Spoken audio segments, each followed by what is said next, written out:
is a presentation of Fox Sports. We are sports. We are Southeast.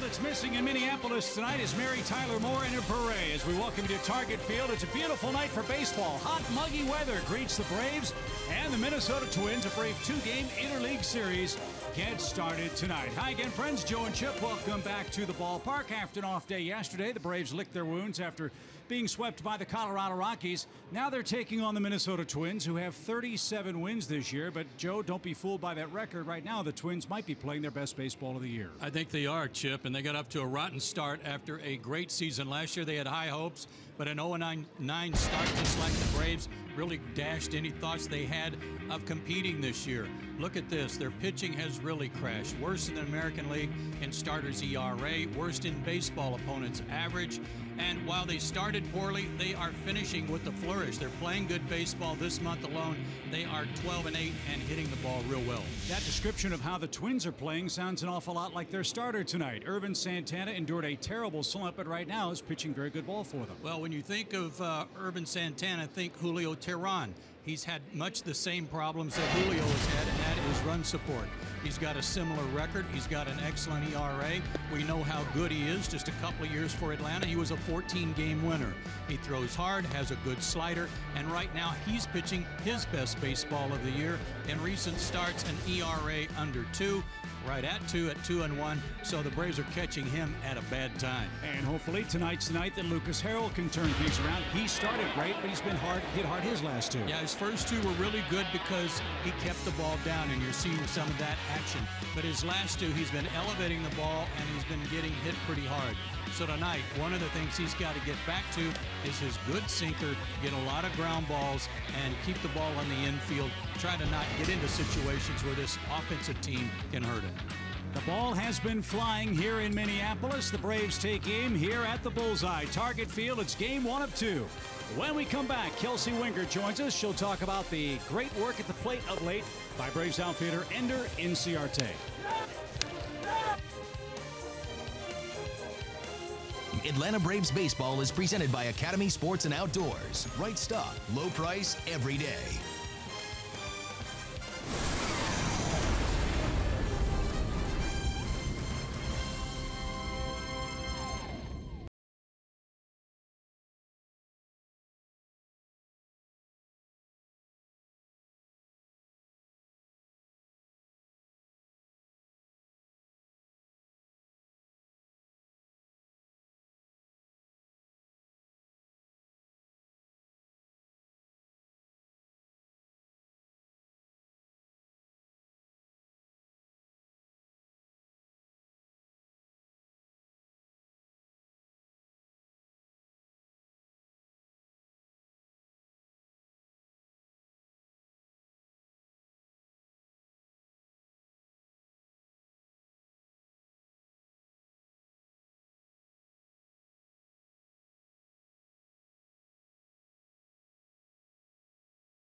Tuesday night Atlanta Braves baseball is presented by Mazda.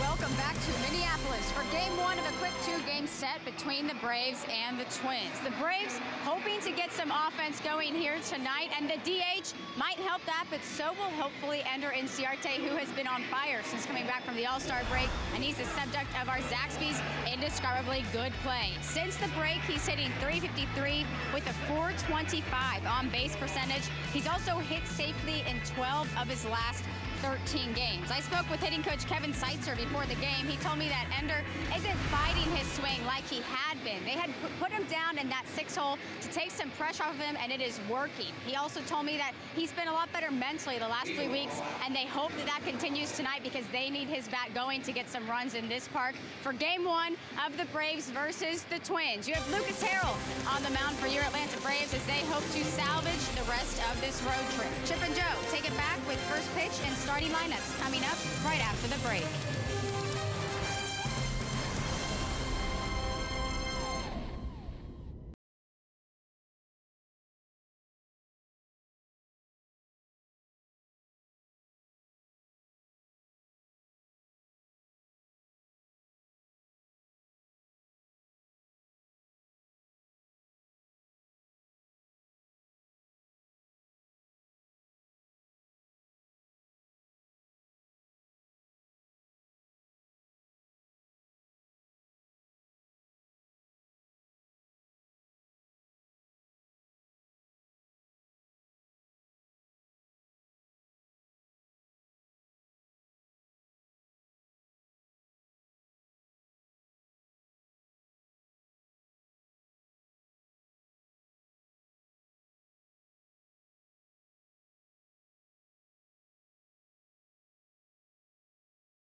Baseball is sponsored by Delta Airlines, your local Ford dealer, and Xfinity. X1 from Xfinity will change the way you experience sports. We may be in the upper Midwest, but it is hot. It is sticky here in Minneapolis today as a nice crowd's filing into beautiful Target Field here in downtown Minneapolis. Weather in the Twin Cities, 87 degrees tonight, 55% humidity, winds out of the north-northeast. That means blowing out toward left at about 5 miles an hour. Cloudy skies for the moment. And hopefully this warm weather will heat up the Atlanta offense, which struggled so mightily in Denver, Colorado. A look at the Minnesota Twins defense. They've made 70 errors this year. They have a very young group of major league players. They have a very athletic outfield with Rosario, Buxton, and Kepler. Joe Mauer, former catcher, now playing first base. Brian Dozier at second. Nunez and Sano on the left side. Sano really has had defensive problems. And Kurt Suzuki's really found the fountain of youth, it appears, here in the Twin Cities. And on the mound, a guy that we are very familiar with, Urban Santana, who's now 33 years old, 6'2", 175 in June. Look what a turnaround he has had in July. A 195 ERA, a sub-200 average against him. He's pitched brilliantly. 2 starts ago, he threw a 2-hit shutout at Oakland. And his last outing, he gave up a leadoff homer in Detroit. And that's the only run he allowed the rest of the game and went 7 innings. Here's the Atlanta lineup. Of course, in the American League ballpark, the designated hitter is in effect. Nick Markakis will fill that role. Jeff Francoeur is in right field. Former Twin A.J. Pierzynski is behind the plate for Atlanta and batting eighth. Love this park. It's been 6 long years since the Braves have been in Minneapolis. 2010 was Target Field's first season. And this place is just as pretty now as the day it opened up. And we are underway. That one's downstairs. 1 ball, no strikes for Jace Peterson.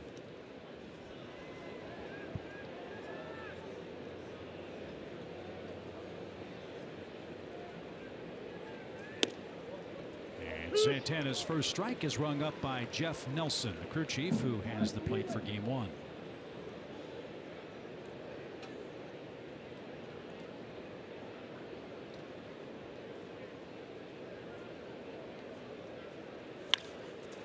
Ripped toward left, and an easy fly out will take care of Jace Peterson. Rosario is there, and Santana gets a soft fly ball to get his night started. 1 up and 1 man down. Gordon Beckham in at second base for the Braves tonight, batting .243 with 4 homers, 19 knocked in. Got to get Gordon going again,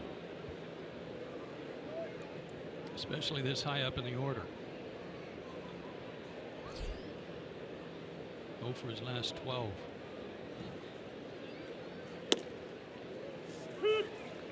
And Santana a strike.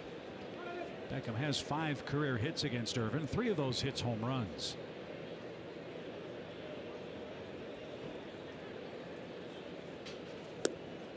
As you look at the dimensions, this looks to be a pretty hitterish park for left-handed or for right-handed hitters. 377 to left, 339 down the line. Wall height 8 feet until you get to the 403 sign, then it jumps up to 23 feet high.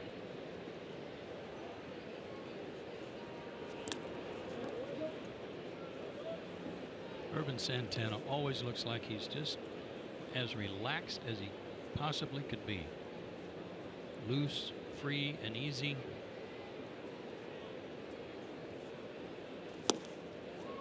And then he drops a 94-mile-an-hour fastball. And, yeah, and busts you with that.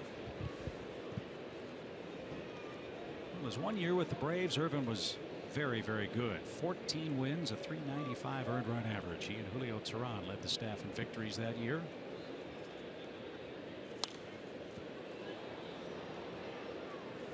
Last year, things did not start well for him here in Minnesota. Irvin had to serve an 80-game suspension for performance-enhancing drugs. Pitched very well down the stretch for Paul Molitor's club, who, as Joe said, was eliminated from playoff consideration the next to last day of the season. As Beckham strikes out again, he's 3 for his last 25, and Santana quickly has 2 outs. Nice off-speed pitch. Fastball, slider, change.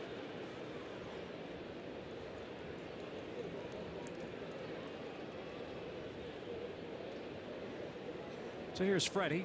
He's batting .275.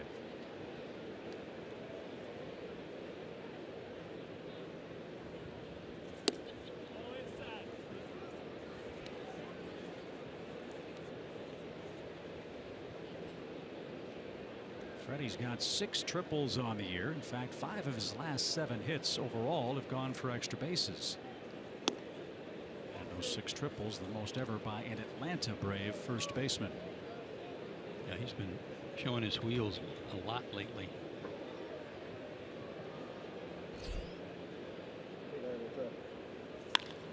High fly ball toward left. Rosario onto the warning track is there, and the ballpark just big enough to hold it. Freddie Freeman hit it a country mile, but it's 3 up, 3 down for Irvin Santana in a scoreless first.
Now Lucas Harrell will go to work against the Twins in the bottom half, and as we mentioned, this Minnesota team is swinging hot bats. Hopefully Lucas has his A stuff in game 1. There are his numbers for the year: 4.24 ERA, 23 innings, 17 strikeouts to 9 walks.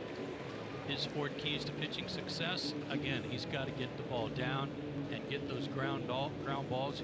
He needs some ground strokes tonight if you were playing tennis. And his numbers, once guys get into scoring position, not very good, over 300. So he's got to be a little better in those situations too. Eduardo Nunez is the Twins' shortstop, and hitting .298, takes a quick strike.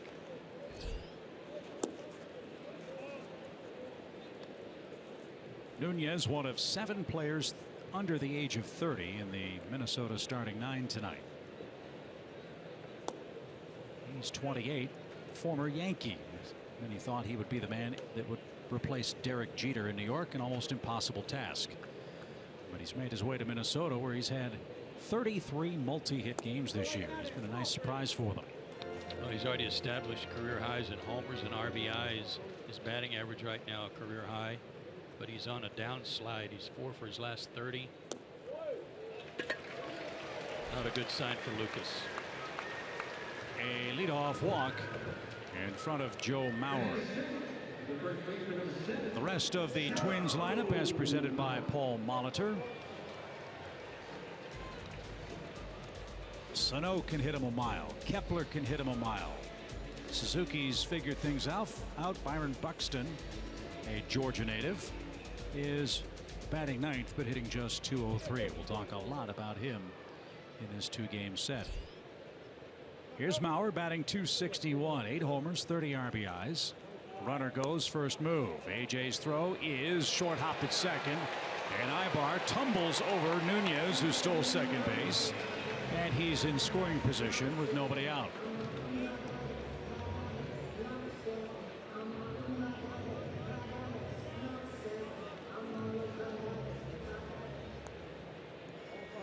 A guy who's stolen 24 bases, been caught 6 times, you're asking for trouble, especially when Braves catchers don't throw out that many base stealers, especially AJ.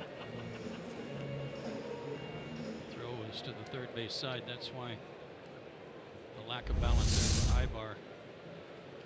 So here we go already with that. Runners in scoring position. They're hitting .304 against Harrell in this spot. Mauer with 30 RBIs takes a strike. And all about Joe Mauer, #1 overall pick in the draft. Hometown kid, signed a huge contract with the Twins. One of the great young players, great catcher, but concussions forced him from behind the plate.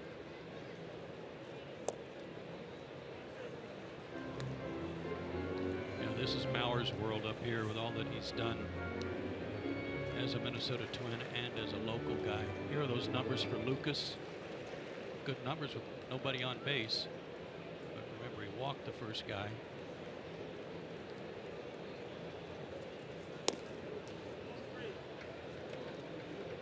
And that's taken low. 3 balls and a strike. Mauer is a very patient hitter. He has walked 54 times this year. He has struck out 64 times this year.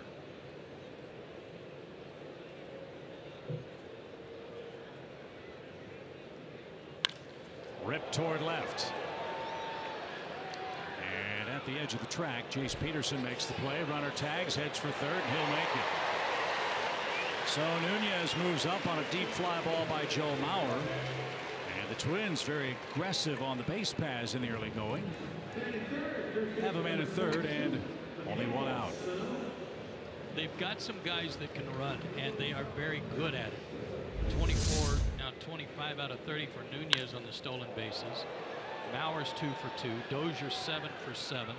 Buxton 7 for 7. They don't get thrown out very much. Good speed.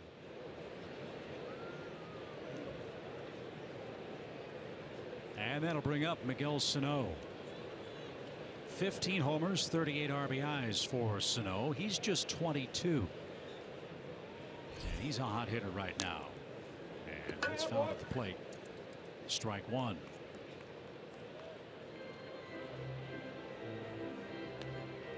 Twins signed him when Sano was 16 years old. Last 3 years, hit 96 home runs between 4 levels of the Twins organization. They're trying to find out where he can play in the field. 6'4", 260. Yeah, they tried him in right field earlier this year. That didn't work. They moved him back to third base, and he has struggled there. He's made 10 errors in 22 games at third.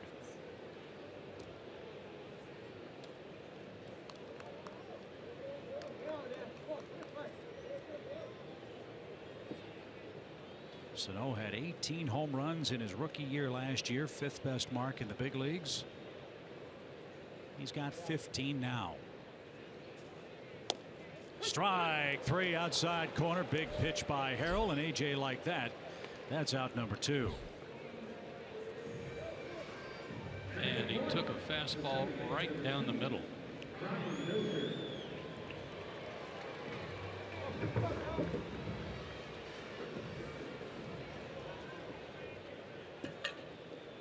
So 2 hitters had a man in scoring position. Mauer failed. Sano failed. Here's Dozier. Dozier with 17 homers. He's knocked in 51. He's riding a power streak. 10 homers since mid-June. And 17 overall. Big shift on for him. Dead pull hitter. Rarely hits the ball to the right side. And even with a big shift on, rarely tries to hit the ball to the right side. He wants to launch.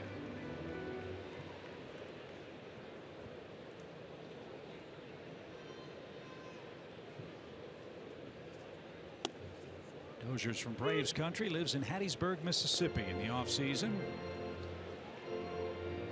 An 8th round pick by the Twins back in 2009.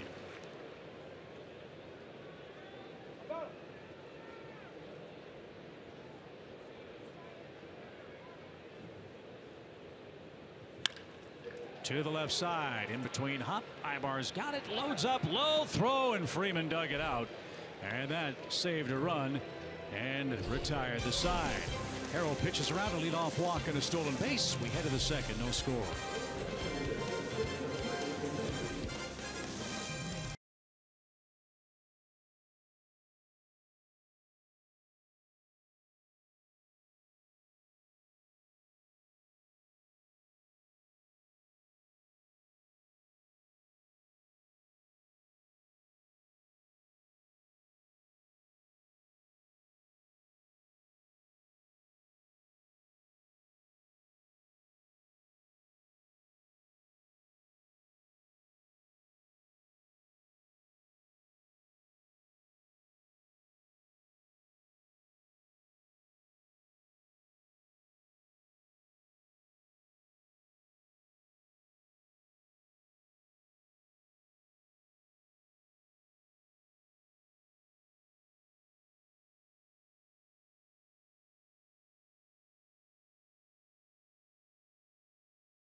It's time for our cold hard facts, brought to you by Clean Crisp Coors Light.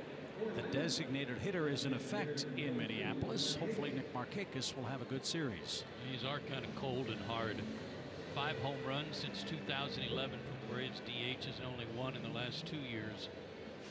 So that definitely has room for improvement. And Nick's been hot. Maybe he's the guy to get it going. Nick has a 10 for 23 road trip working at the plate. And hitters play at 262. He has seen Santana a lot. And he jumps on the first pitch and drives it towards center. And Buxton is there, makes the catch over the left shoulder. And Markakis is out number 1. there is a red-hot hitter for the Braves. It's the man in the batter's box on the Georgia lottery hitting the jackpot. And in 7 straight, big average, big on base percentage, 11 hits in that 7-game streak. Got a day off Sunday, so with the off day yesterday, he should be ready to go today. And Brian Snitker said before the game today, and out in Colorado for that matter, that was by design. Yeah. Adolis had played in 25 of 27 games leading up to the off day. And he unloads down the left field line. A day off served Adonis Garcia well. A line drive home run puts the Braves in front.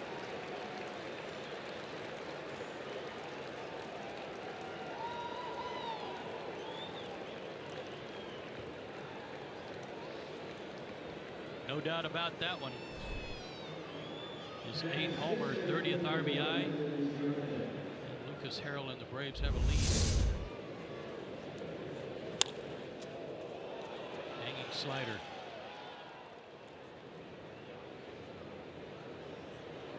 Home run number 8 and an 8-game hitting streak for Adonis Garcia. The Braves strike first. Here's Ender Inciarte. Ground ball right side. Mauer can't get it. Dozier did, and Santana covers the bag. Nice coordination. 2 outs.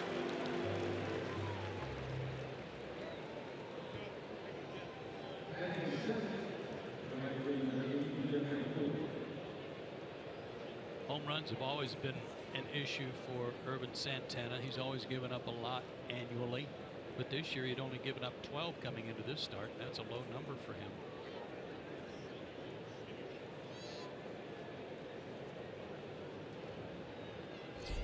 Jeff Rancour's in the lineup in right field tonight, with Markakis serving as the DH.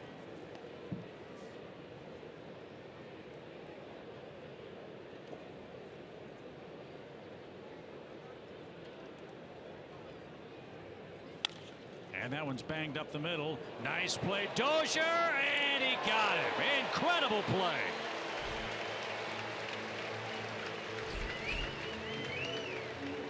Dozier robs Francoeur of a 2-out hit.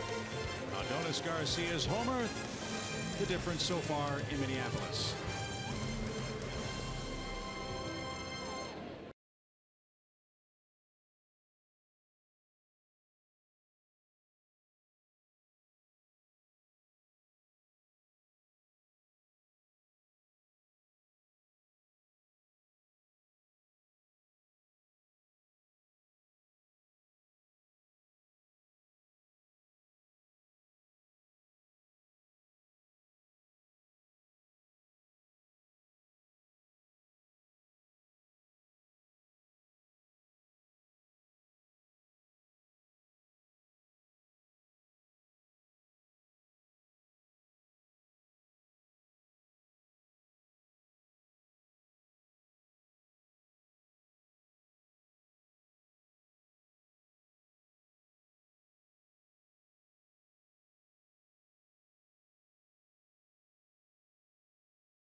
Adonis Garcia's second inning home run as Minnesota comes up. We'll get our first look at one of their young stars, right fielder Max Kepler.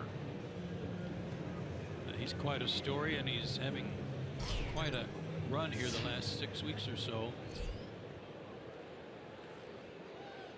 More RBIs in July than any player in baseball. 21 of his 36 RBIs have come this month. Former Southern League MVP for Minnesota. And a really cool story. His mom is from Texas. His dad is of Polish descent. His mother was a world-class ballerina and was with the Joffrey Ballet in New York, and went to West Germany, where she met Max's eventual father, who was also in ballet. And Kepler grew up in West Germany and became a baseball player because of his mom's American descent. Quite an athlete. He also was given a scholarship to attend the Steffi Graf Tennis Institute if he wanted to. I believe was the highest ranked player from Europe to sign a contract. Is that right? That's correct. And he's only 23. Kenny Vargas, their designated hitter, stands in. He's hitting .326. Vargas, a switch hitter.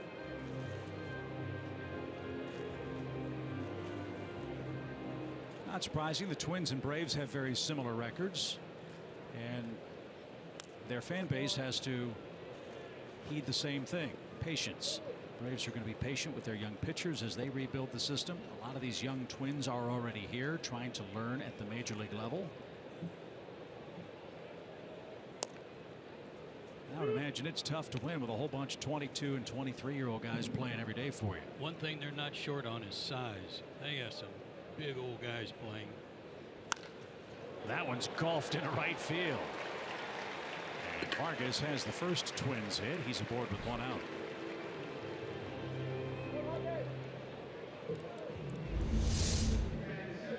He's 6'5", 240.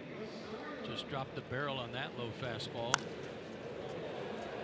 Wasn't a bad pitch. Good sinker. He got it. Yeah, I think Teddy Bridgewater would like to play behind these guys. Yeah. Here's Eddie Rosario. He's 24, a fourth-round pick in 2010. And popped up out of play. Strike one.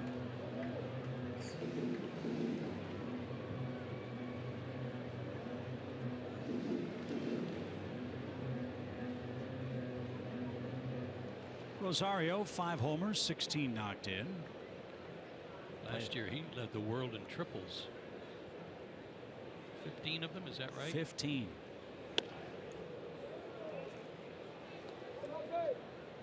He has one this year.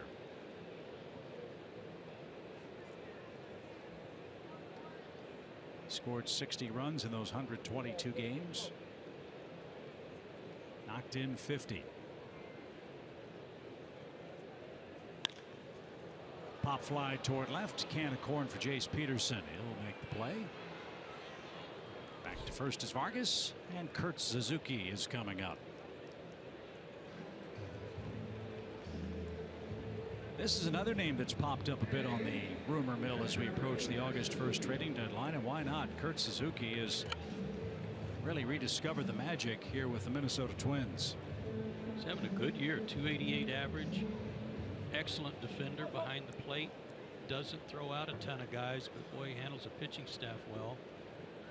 You can see he looks like he's wearing a chin strap. He got nailed, was it Saturday in Boston with a foul tip that got up under the mask 8 stitches later in his chin. He had to come out. That's got to be uncomfortable tonight with a mask.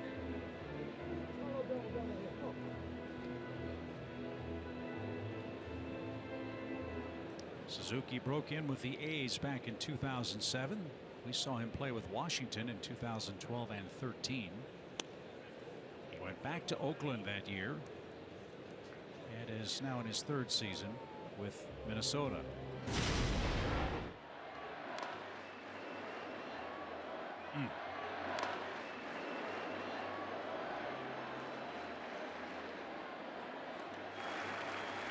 Oh, the Twins see that. I'm sure what immediately goes to their head is Joe Mauer.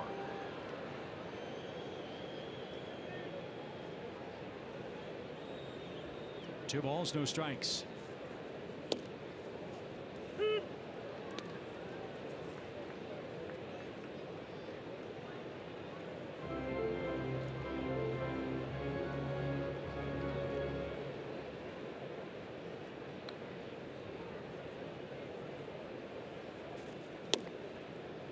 Shaved a corner, now 2-2.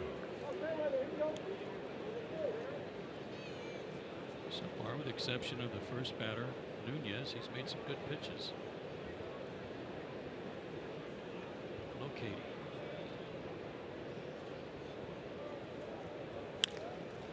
That's yanked foul and headed for the third deck. Yeah, with a lot of teams looking for some help in the catching department among contenders, you would expect his name to be out there. The trouble is the Twins don't really have anyone in their system that's ready to step in.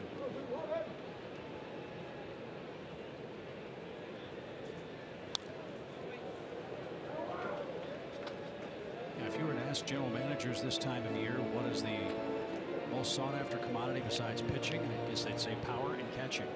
Right. And even eliminating the trade deadline time of year, that's something every team is looking for.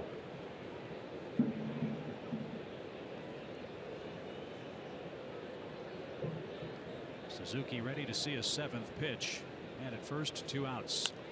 And that's back on the play our way.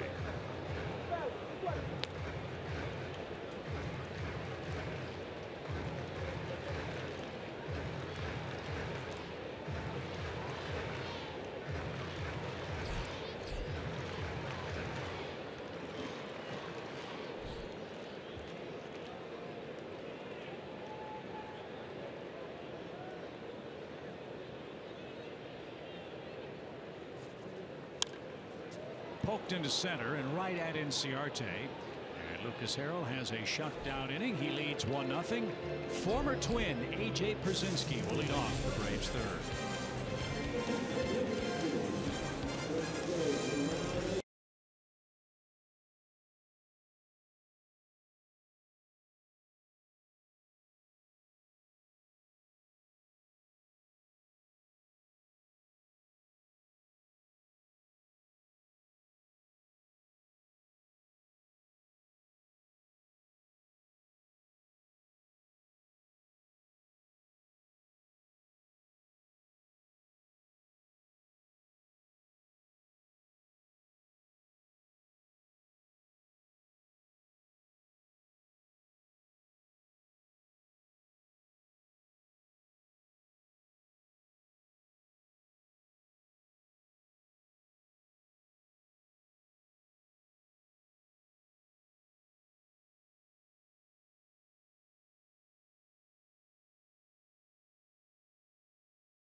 Greet their former catcher A.J. Pierzynski.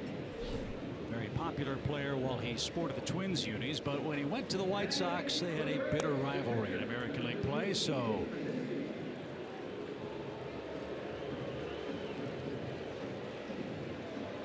here he comes. Yeah, there were a few people that remember.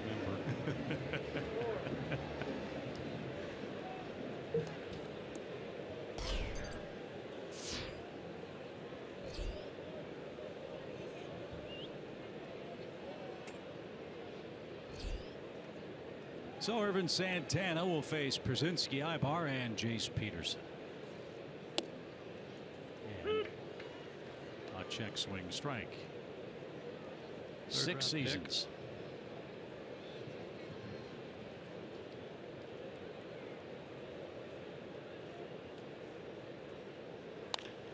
Bouncing ball. That's a fair ball past Joe Mauer.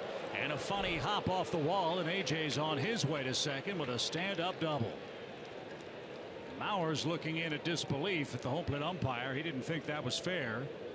But AJ's at second to start the Atlanta third. Got a good Good pitch to hit. Belt high out over the middle. Turned on it. Had some top spin right over the bag, according to Doug Eddings.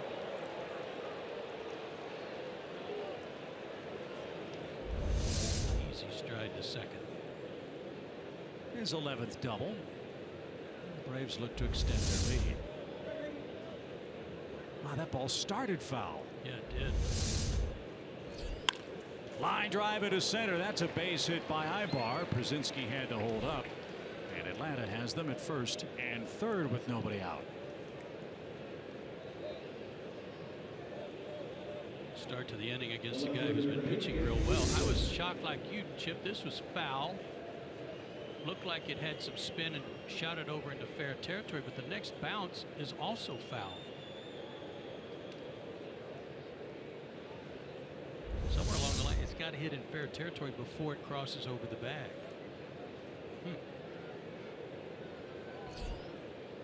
All help appreciated. And a ground ball towards short. Might be two. There's one. Dozier the turn. And in time for the twin killing, but A.J. Przinsky scores. No RBI for Jace Peterson, but the Braves extend their lead. It's now 2-0. However, by whatever means, any lead that's added to right now is a welcome sight.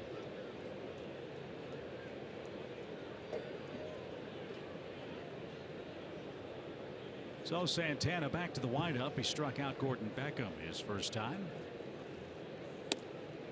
And that missed inside. 1 ball, no strikes.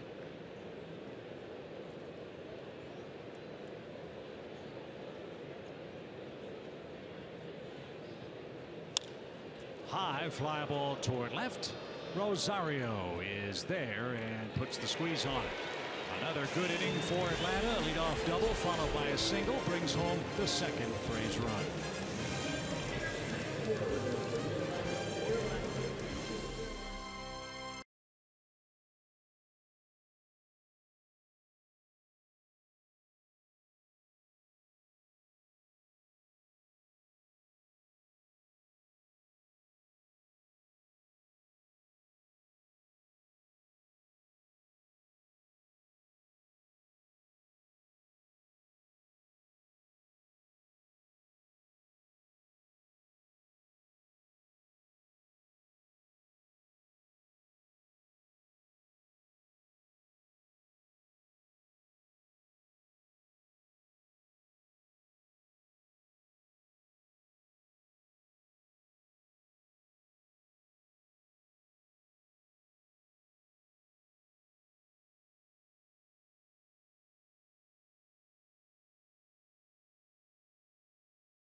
As we head to the bottom of the third inning, and Julio Teheran, the Braves ace, left his last start in the fifth inning with some lat tightness. Well, today we found out he will avoid the DL. His start is pushed to Saturday. He threw today, said he felt great, and he's expected to throw his side at home on Thursday. But the best news that we could hear is that Julio Teheran will avoid the DL.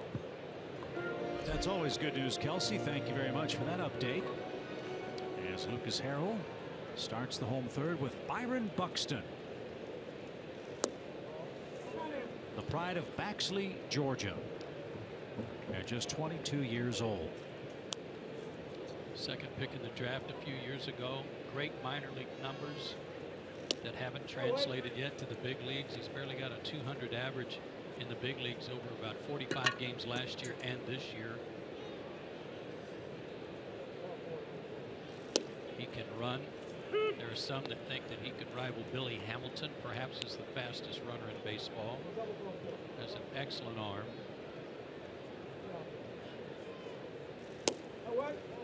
And he takes ball 4 to start the inning, so a threat to steal is aboard for Minnesota.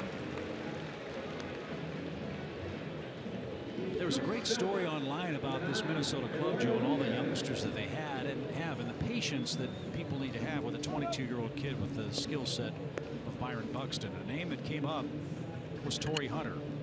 Torrey Hunter was drafted by the Twins in 1993. His first big league at bat didn't come until 6 years later. And we all know what kind of a player Torrey Hunter became. And so you have Buxton up. You had A.J. Przinsky, drafted in '94. Big leagues in 2001. Justin Morneau, drafted in '99, called up in '03 by the Twins. This guy's been swinging and missing a lot, though, Chip. Coming into that at bat, his last 21 at bats against right-handed pitching, he struck out 12 times, spanned 74 times and 192 plate appearances this year. They're looking for more contact. He's got a good lead at first. And a shot the other way by Eduardo Nunez. And here comes Buxton around second. He's going to throw out an anchor, and the throw came back to the second base bag and nearly nailed him. Beckham and Buxton collided at the bag. Everybody's all right. And Minnesota's got 2 on and nobody out. I think Gordon thought that he probably needed to get the tag down low to the base if he was going to come back. Kind of got whiplashed here. You know what Jeff Francoeur's thinking on that play? Oh boy, he got hit with his shoulder. Buxton's shoulder nailed Gordon. Man. I'm sorry. Jeff's probably saying, Mr. Buxton, didn't you have cable growing up in Baxley, Georgia? Can't run on Jeff Francoeur in, right? But now real trouble. Mauer's up with 2 on and nobody out. 2-0. Braves lead it. We're in the third. But to continue the thoughts on Byron, you look at his minor league numbers. There's really nothing left for Byron Buxton to prove offensively at AAA. He's hit well over 300 down with the Twins' top minor league affiliate.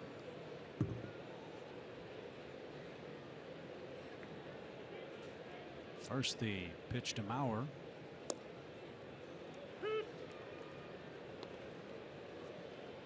Joe Mauer's a guy that was not all that excited about moving to this new ballpark. Great numbers over at the Metrodome, especially to left center. This ballpark, ball doesn't carry to left center like it did over there, so those home runs in the Metrodome are barely getting to the warning track here. I agree with you, Chip, in terms of a young player like Buxton, especially if he's playing good defense, which they tell us he is, that he's a good base runner, a valuable base runner. So you just hope that the rest of it comes along. 2 balls, 1 strike for Joe Mauer. Braves up 2-0. Pickoff play. Buxton is back safely. And I wonder, too, if it's frustrating for the Twins management, for the Twins fans, for the players, Paul Molitor, after what they accomplished last year, as you said, eliminated from playoff contention with 1 game left in the season last year, to jump out of the gate 0-9 this year. Had to be a very bitter pill.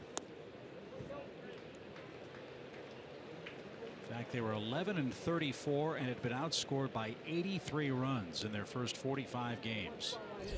Since, the Twins are 26-27, much more respectable. See if Lucas can conjure up a good sinker here and get a ground ball. Wow. I know Mauer doesn't swing much, but I don't know what he was waiting on there, especially since he likes to hit the ball the other way. So the pitch of decision, full count.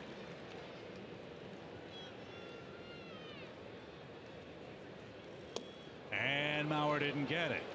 Swing and a miss. 2 strikeouts for Harrell. And Sano is coming up. What a comeback. Like a little cutter there. Biting in on the handle.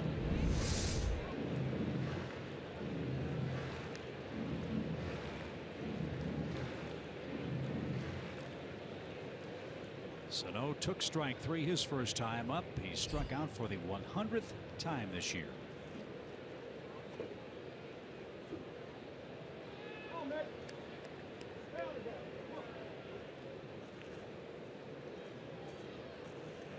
Harrell's trying to pitch around his second leadoff walk in his first 3 innings of work.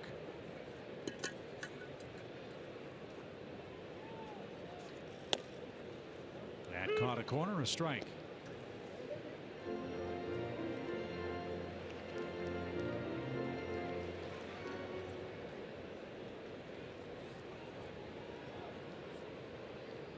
Sano is not a pitcher, but he's had Tommy John surgery. He missed the 2014 season. Coming back from that, the runners go. The throw to third is going to be in time to get Buxton for out number 2.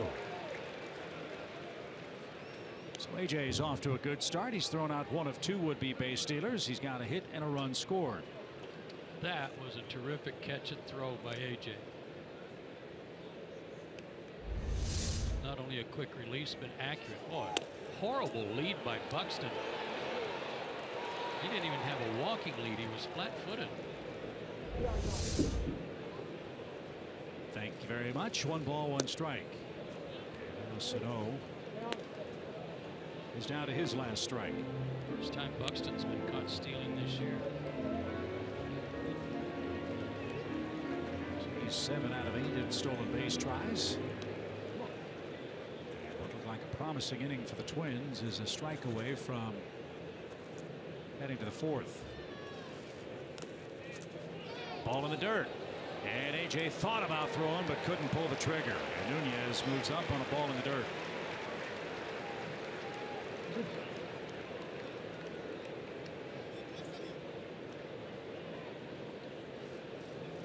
Final pitch.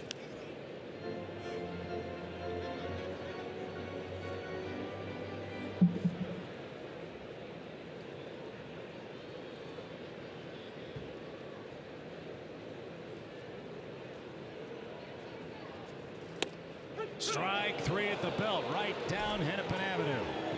And Sano strikes out looking for the 2nd time, and Harrell pitches out of 2 on, nobody out to preserve a 2-0 lead.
History here in the Twin Cities, and that's one of the great statues outside the ballpark, the wonderful Rod Carew,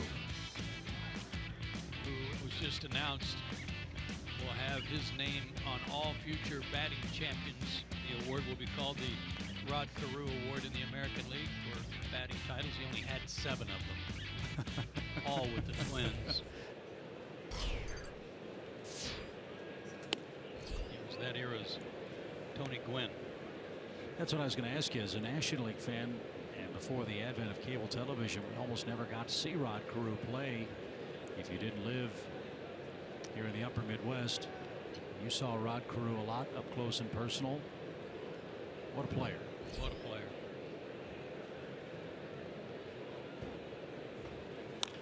As someone said tonight, very Ichiro Suzuki-like in the way he hit. Just tough out all the time. One of the great bunters of all time. And his number retired here in Minneapolis. As Freddie Freeman leads off and sprays one to the left side and out of play. Yeah, you saw that logo out on the fence, Heart of 29. Rod's having some heart disease issues, and the Twins have really stepped up with a big-time support of charity work for heart disease in his name. I love the story you were telling me and John Coppola before the game about one of your on-field meetings with Rod Carew. Had to be a big thrill. It was. It was just a real fledgling in the Dodger organization. I got in a game against the Twins, and Rod played second base in those days, and I believe it or not, I hit a double to left center. Got to second base. He whacked me on the backside with his glove, and he said, "Nice swing." Felt like $1 million. Wow, Rod Carew just did that. Thank you. Freeman strikes out to start the fourth inning. Here's Nick Markakis. He swung at the first pitch and flied out. And the Braves DH numbers, hard to believe. Not much production from the designated hitters collectively. In fact, just 5 hits all year this year in interleague play by the extra offensive player of 4 of the National League clubs.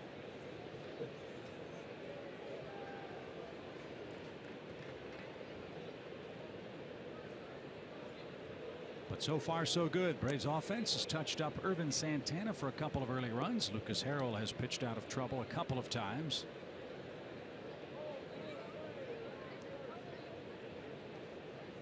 And the Braves lead 2-0 here in game 1.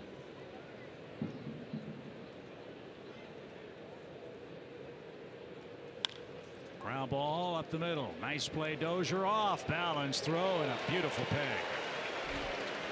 Well, they're last in the American League in defense. But what we've seen of Dozier already, we would be led to believe he doesn't have an active part in that. He's made 5 errors. He's made 2 great plays to his backhand side already. So 2 quick outs. That brings up Adonis Garcia.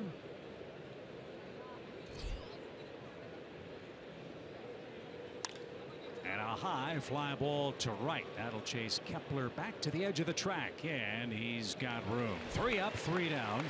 Middle of the order coming up for Minnesota. The Braves enjoy a 2-run lead.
Baseball is presented by Academy Sports and Outdoors. Right stuff, low price, every day.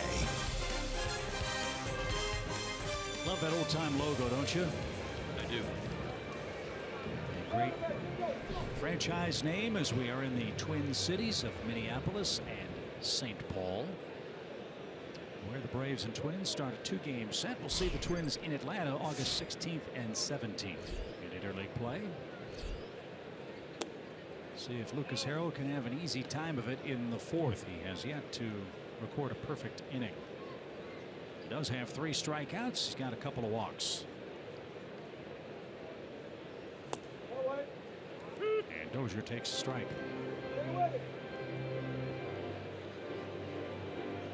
This guy's hit for a lot of power for them over the last several years. It's a big bonus for a middle infielder to provide you with some power, but they sure would like for him to try to cut down on his swing at times when he has an opportunity to hit to the right side. Doesn't have any interest in it. Dozier scored 100 runs a couple of times for the Twins. And this one's bounced toward the left side, and Ibar can't glove it. So Dozier with a big turnaround first is going to slam on the brakes. And he leads off the 4th with a single. 3rd time in 4 innings the Twins have put their first batter aboard.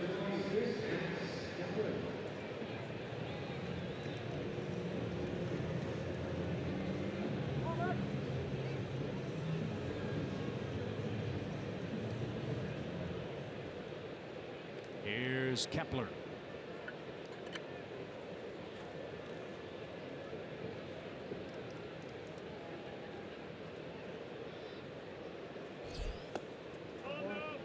He took a ball low.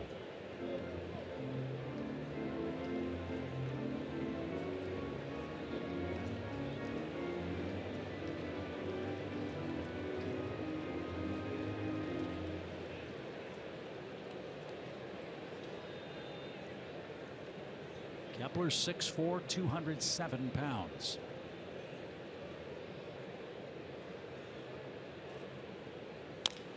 And a bouncer toward Freeman. He's going to throw to second, and that'll be all Atlanta gets. Dozier's forced. Kepler aboard, 1 out.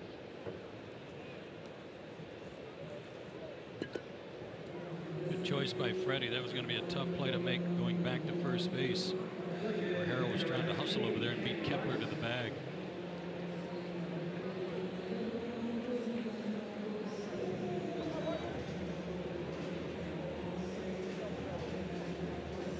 Here's Vargas, a native of Puerto Rico.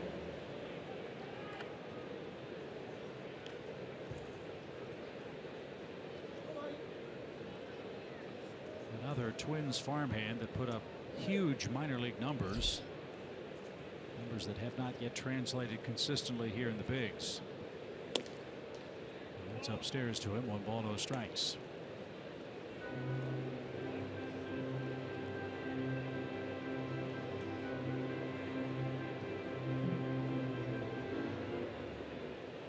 Since he got called up, he hasn't had many singles like he had in the 2nd inning. Before that at bat, 15 hits since he got called up, 12 of them for extra bases, including 3 homers. He had a rough spring. Vargas went 2 for 24 and played 82 games at Rochester. Hit just .235 down there, but got called up early in the month. Hit 3 homers, drove in 4, scored 9, walked 6 times, and had 5 doubles right before the All-Star break. So he's had a hand in this offensive surge for the Twins.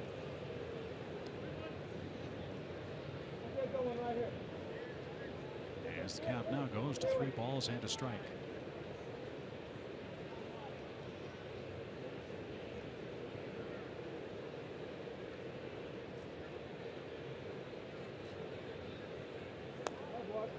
Another walk. That's 3 for Lucas Harrell. 2 on and 1 out. I hope he's not trying to take a page out of Tyler Chatwood's book of walking 8, putting zeros up. But Chatwood only gave up 1 hit. That was Sunday in Colorado. This team, the Twins, as rock bottom as their pitching has been, their offense is lower third. They're 11th in average, 10th in runs, 10th in homers, but 3rd in stolen bases in the American League. And it's amazing when you look at the difference between American League offenses and National League offenses coming into play tonight. The Braves have played 99 games. The Twins have played 98. Minnesota had scored exactly 100 more runs than the Braves. And with a DH, of course, but a run better per game.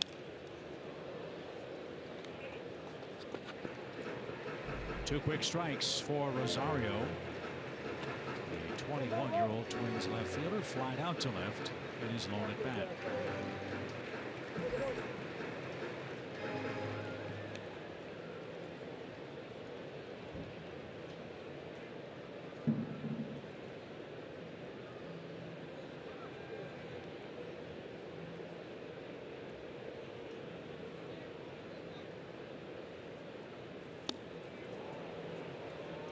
Swing and a miss. He's thrown a couple of good sliders. Needed that one. 4th strikeout, 2nd out of the inning. And here is Kurt Suzuki.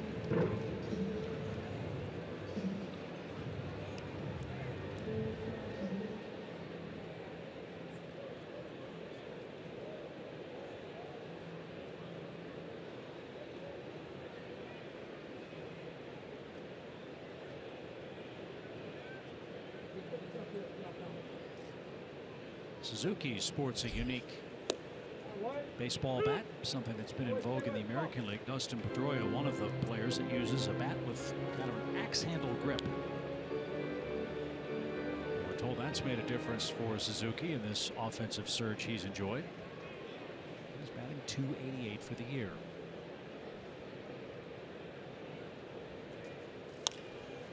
Driven foul. If it makes you feel good and you're getting some hits with it. I don't care if it feels like you're holding a screwdriver. Use it.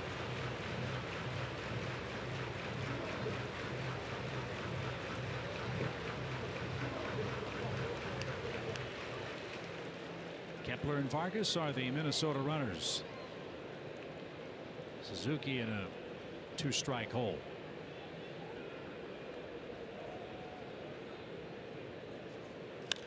Popped him up right in the middle of the diamond. Who wants it?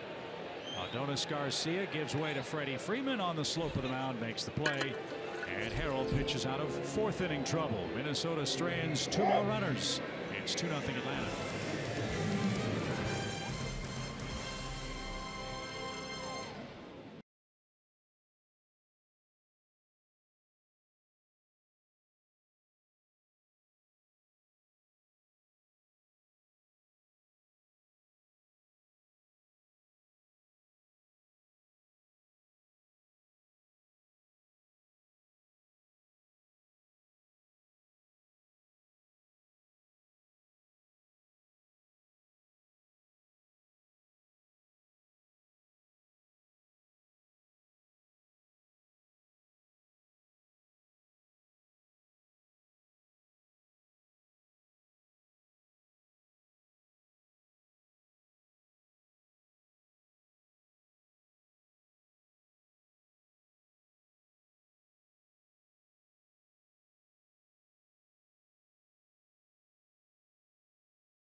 Live presented by Xfinity that follows us here in Minneapolis, where the Braves enjoy a 2-0 lead in the opening game of the series. Lucas Harrell's thrown 69 pitches in his first 4 frames, 3 walks, 4 strikeouts.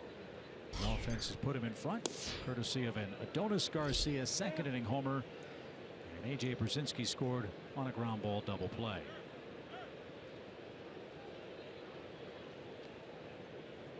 Ender Inciarte is heating up in the second half. A .353 mark despite an 0-for-1 night tonight. And that one's bounced to the right side. Another play for Dozier. Closer this time, but Ender is still out by a half step.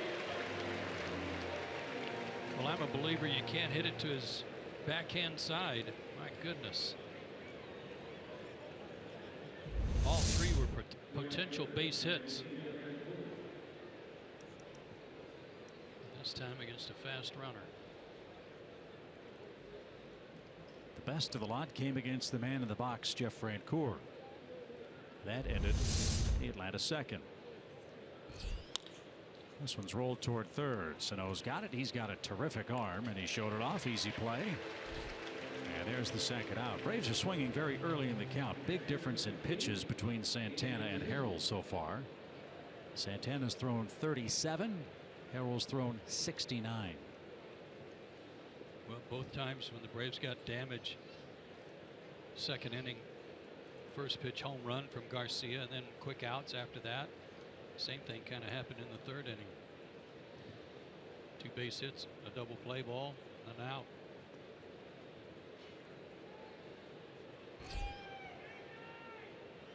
Well, so far it's been a happy homecoming for A.J. Brzezinski. He's doubled and scored. He's thrown out a would-be base stealer. And he shoots this one into right. Kepler's on the run, dives, and he held on. The Twins are throwing some leather at Atlanta tonight. That's 4 terrific plays by the Minnesota defense. Kepler robs A.J. Brzezinski of a blue pit, and that sends us to the bottom of the 5th.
Photos on Facebook. I think Jerome went back to Croatia and actually got to meet up some with of his extended family. That's great.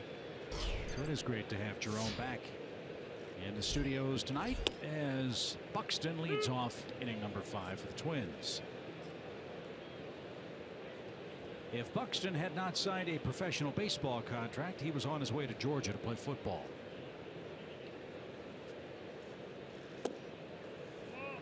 As we said, he's from Baxley, Georgia, a little town in southeast Georgia, birthplace of two other fine football players, Dexter Carter and Devontae Freeman. Is that Appling County? It is, yes. Appling County High School.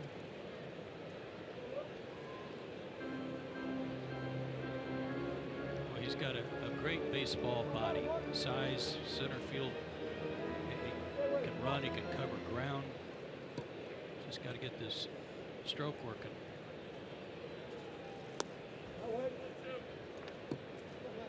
You know, one of the things that plagues a guy that has such high expectations, especially one that can run, is that you want to show you've got some power too. And a lot of swings and misses, as we said, for him, and a lot of pop-ups, a lot of fly ball outs. They so want him to start getting on the top half of the baseball, hitting grounders, which resulted eventually some more line drives to use his speed. Buxton stole 94 bases in his minor league career, was caught just 27 times, hit .301. That one is lined into center field softly, and it's another leadoff man aboard. My goodness, better get a ball in quick. We were told if he hits a ground ball to short, you better not hesitate.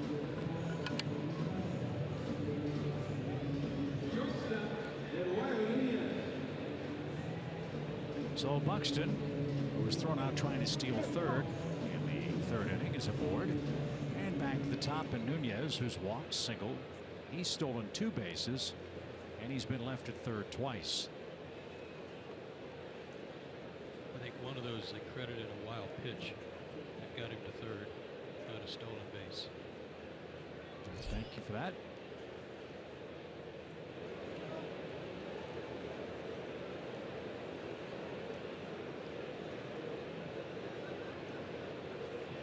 Nunez, an all-star. He's not afraid to shoot the ball the other way. That one too far inside. 1 ball, no strikes.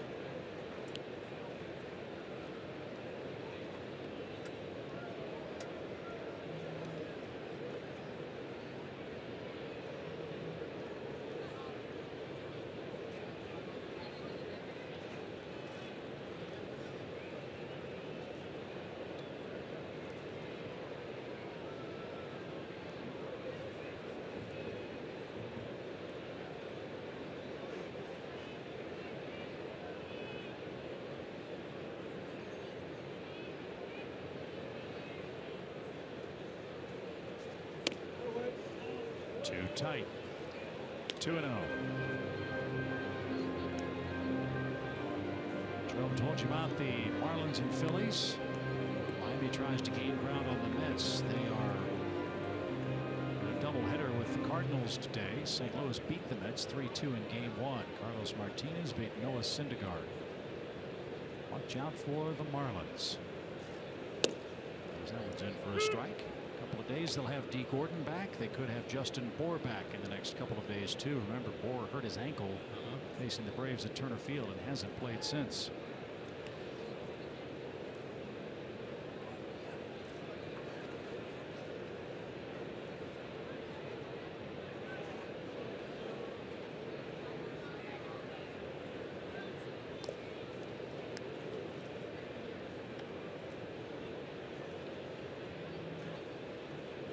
Boy, nights like tonight sure make you miss the Metrodome, don't they? First couple of innings, yes. It's cooling off. What a beautiful park. As that one's hammered back toward us. Hey, great catch. Right below us.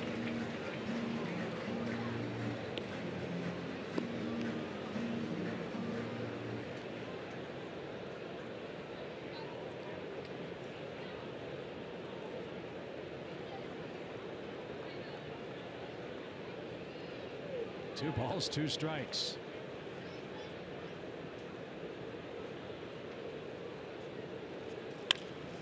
Ground Ground ball toward Ibar. He's going to go to second. That's close, but in time to get Buxton. And the Braves erase the lead runner here in the 5th. 1 on, 1 out. Nice play by Ibar. Hit that lead runner. That was close.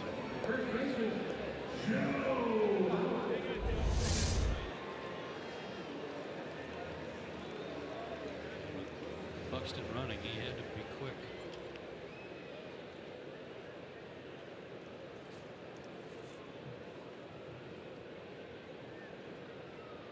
And that brings up Joe Mauer. Number 1 overall pick by the Minnesota Twins.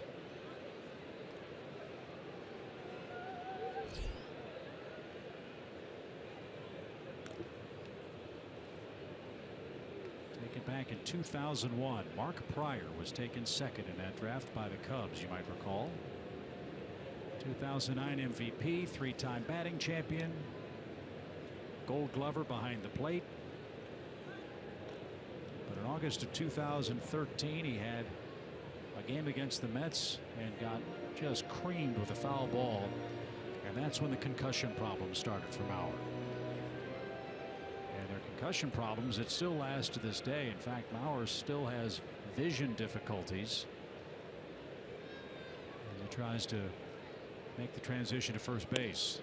He can still hit, but he's not the same devastating force that he was in the early days before the concussions. Well, one of the teammates he had in those days was Justin Morneau, who also suffered a lot of concussion problems.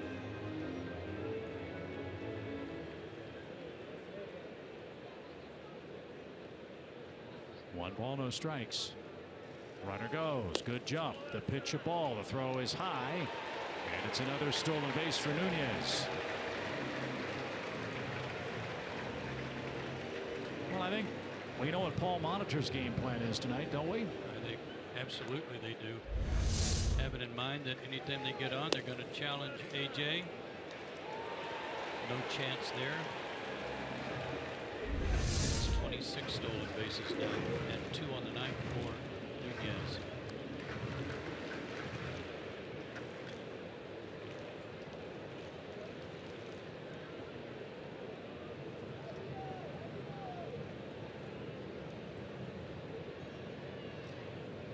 Mauer 0 for 2 with a strikeout tonight. And that one lined right back to the mound. Harrell thought about third, instead makes the peg to first. And he very nearly was able to complete a double play. And the Braves want to check on Lucas and see where this ball got him. He's got a grimace on his face and see if he's all right. I don't know what it was that stopped the line drive, but it was hit hard and had to hurt. Maybe the ankle.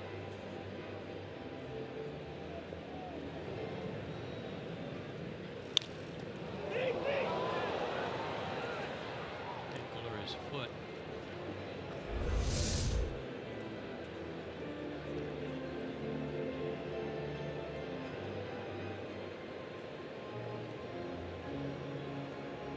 Braves have seen enough injuries to starting pitchers this year. Looks like Harrell's going to stay in.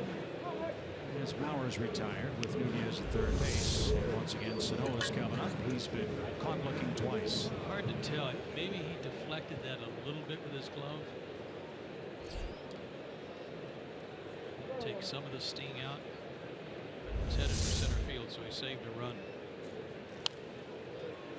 Now Sano goes up there wailing away and fouled it away. Strike 1 for Miguel Sano.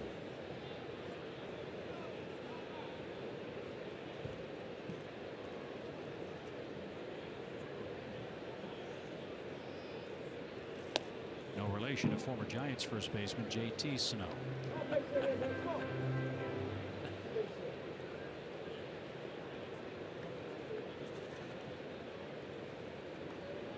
One ball, one strike, and that missed with Dozier waiting on deck. This is the kind of game the Twins play. 49 of their first 98 games have been decided by 2 runs or less. They've won 18 of those 49. Single runs for the Braves in the second and the third.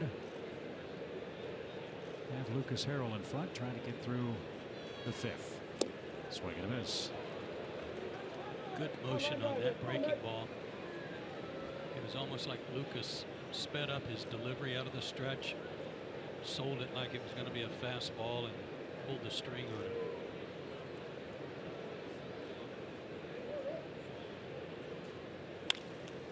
Popped up, shallow right. Jeff Francoeur gallops in. He's got it.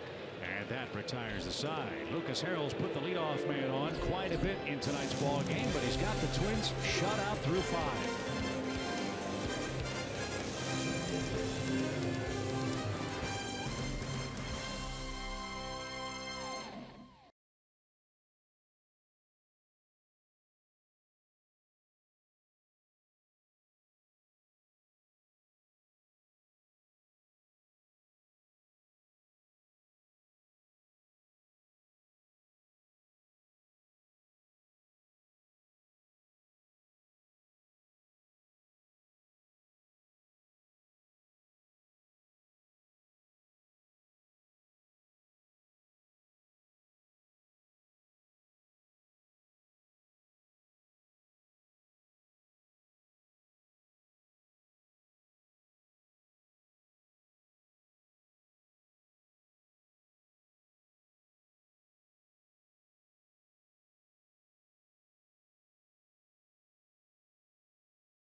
Cooled off the hot-hitting Minnesota Twins, club averaging almost 6 runs per game in the month of July.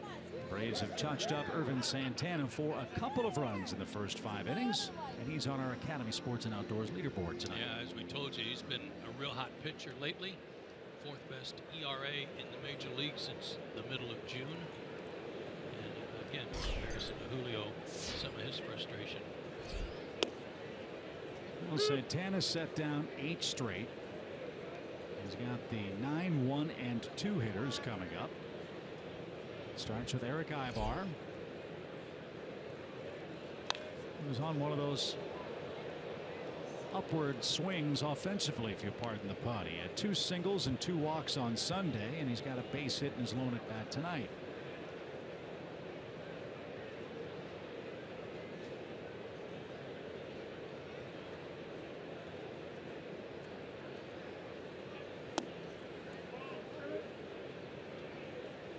It's 1-2.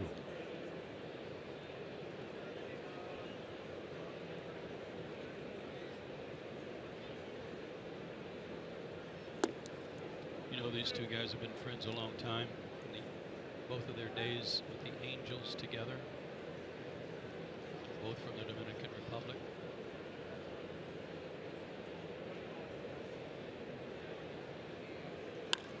Lined and foul. 2 balls, 2 strikes.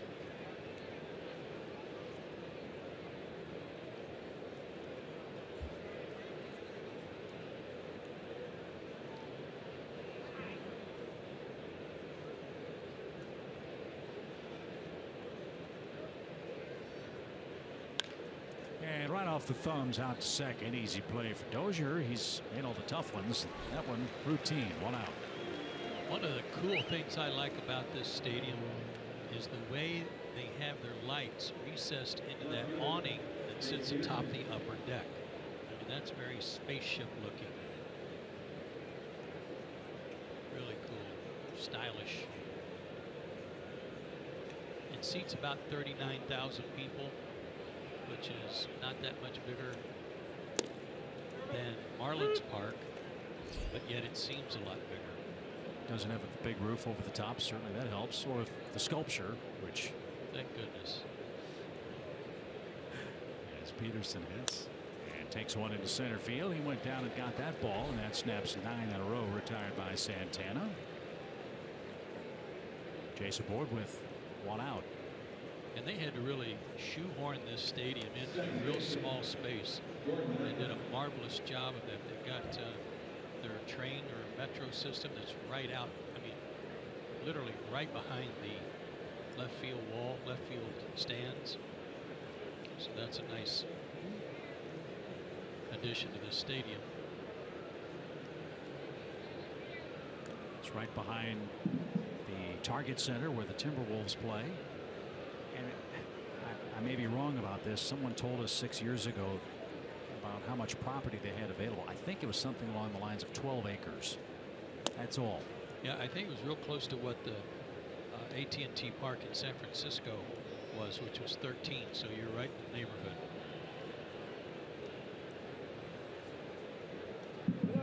I never got to see games at the old Met, which is out by the airport.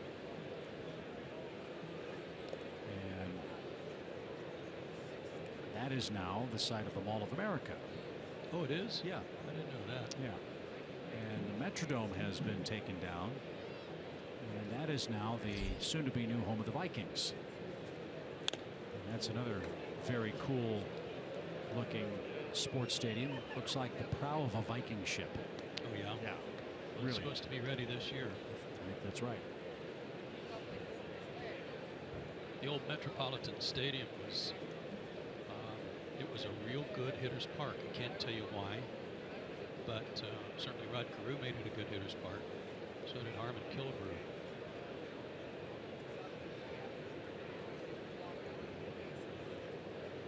One ball, one strike for Gordon Beckham. Here comes 0 for 2.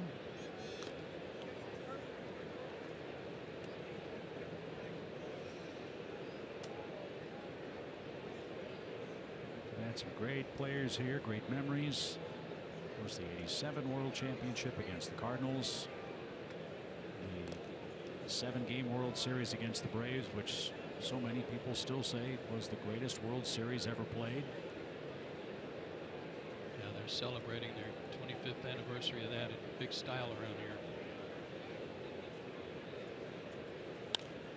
Pop fly out of play, and that's headed to the seats. Yeah, there's no truth to the rumor that the Braves and Twins are going to both bring Kent Hrbek and Ron Gant out to reenact how Gant was shoved off first base by cheating Kent Hrbek. Yeah, cheater. 1 ball, 2 strikes.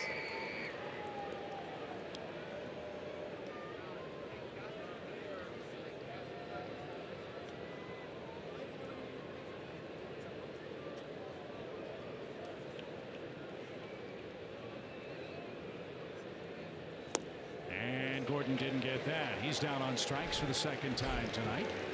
2 outs. And Freddie Freeman is coming up.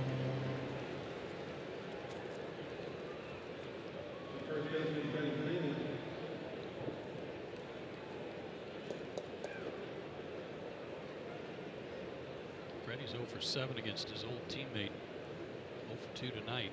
But he hit that fly ball to left about 2 days too late. This one's hit to the left side. Sano, long run. He's had trouble with pop-ups, but won't have a play on this one. And there's the first strike. That is, to me, the most amazing thing about the Braves the last couple of years. Last season, Atlanta went to Denver and scored 11 runs in 4 games. I think they had 12 this time in 4 games. Right. How does that happen?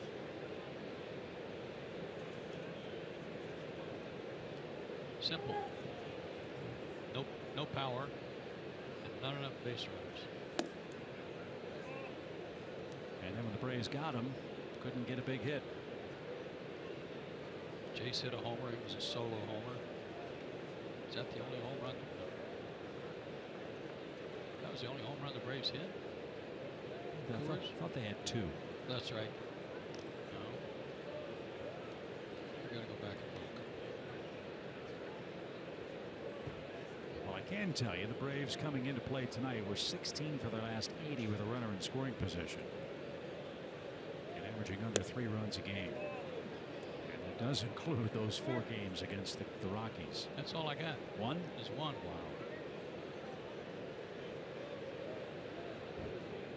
Well, they got one tonight. Adonis Garcia.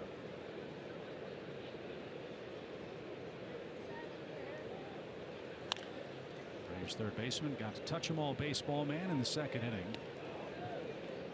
One out line drive to left.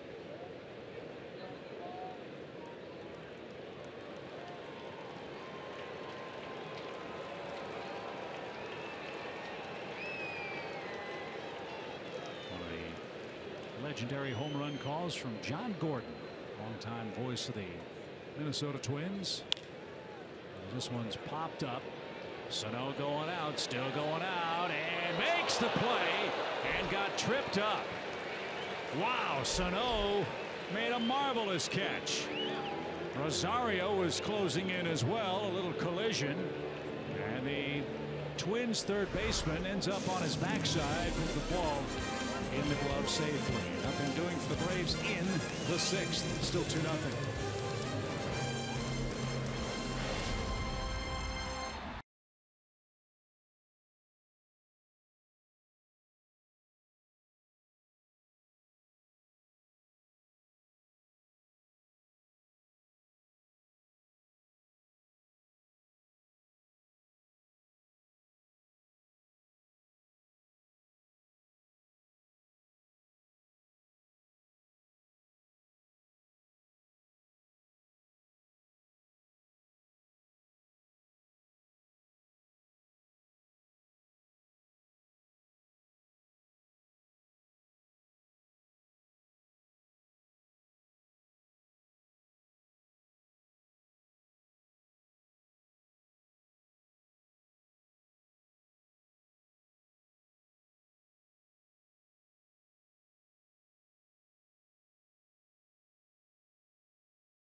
Inning for Atlanta, and we head to the Twins half of the 6th inning.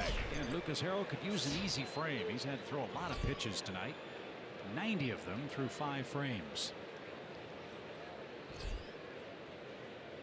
And with that in mind, the Braves bullpen has gotten busy.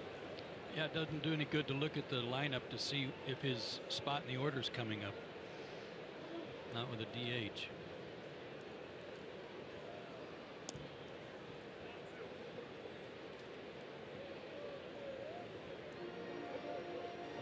Dozier has a single and a ground out to short. He's made 3 terrific plays at second base.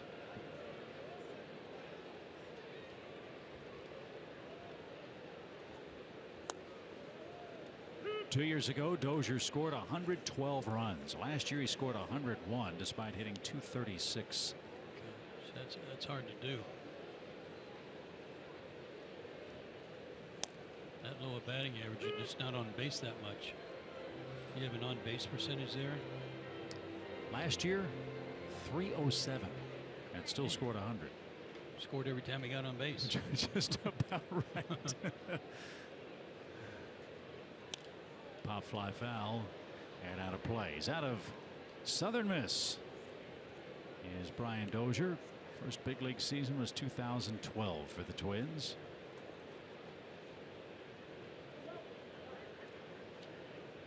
Both bullpens in this ballpark are in the same spot out in left center.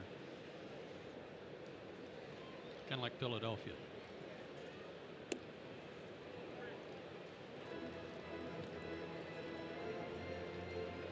The Twins have the higher ground. They put the leadoff man on in 4 of the first 5 innings. Dozier's got a full count here in the 6th and spoiled that pitch.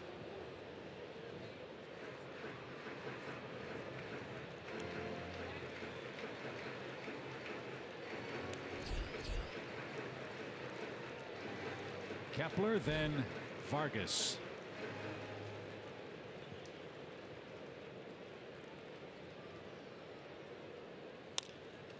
Little pop into right. That's playable for Francoeur. And Jeff, a couple of steps shy of the track, hauls it in. And there's a good start to inning number 6. Lucas Harrell tonight, Joe, having much better results than his previous 2 starts. No doubt. This is more like his first 2 starts. It's not quite Tiger Stadium like, but they've got a little shelf out there in right field that hangs out over the playing field that you can actually hit a home run into the seats out there just where Jeff was catching that ball. But it extends beyond the fixed fence. And I would think for the left-hand hitters, that's a great place to try and hit the ball out. Just a few steps to the right of where Jeff Francoeur is playing. It's only 365 feet. But with a 23-foot high wall.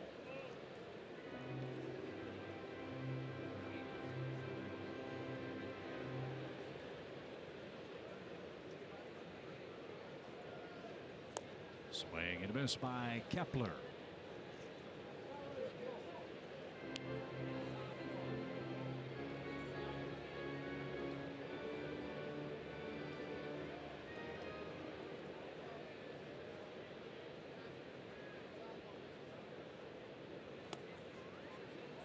Kepler went to the John F. Kennedy School in Berlin. His full name is Maximilian. To second, and nice pick, and a throw takes care of Kepler, who's 0 for 3. And here's Vargas. He's walked and he has singled. Dangerous hitter. 14 of his career 17 homers have come in this park. You know, we'd always heard that this was a good pitcher's park because of the size of the wall, especially the one from right field all the way to center and deep in left center. It's 411 out there by the bullpen. But the locals tell us no, it's not as much a pitcher's park as it used to be. I don't know why. Little pop. Ibar on the run. Still going. Still going. He's there. Jace Peterson slid out of his way. And Lucas Harrell does at last have his first 1-2-3 inning. We are through 6 in Minneapolis. Braves lead 2-0.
Weekend is coming up July 29th through the 31st. The Phillies will be in town.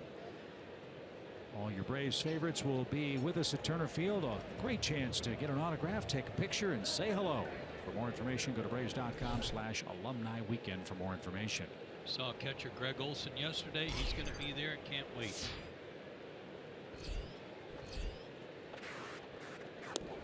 Braves lead by 2 as we head to the 7th. Designated hitter Nick Markakis leads off.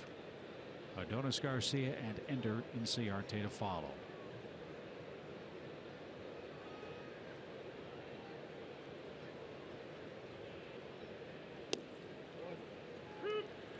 Santana's been very efficient. Just 58 pitches so far. And doesn't it look like he's in a rocking chair? He's just so smooth and easy, no stress. Both sides of the plate.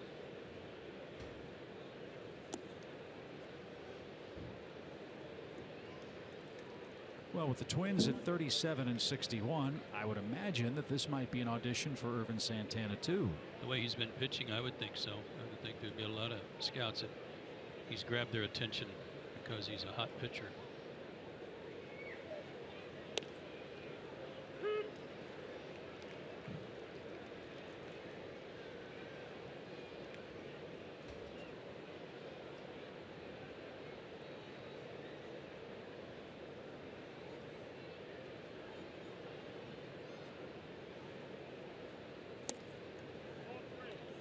Down and in for Markakis, and a rare full count for Irvin Santana.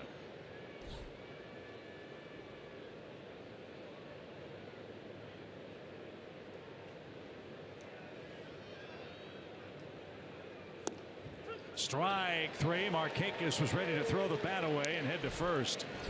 He didn't like that call a bit, and he's rung up for the first out of the inning.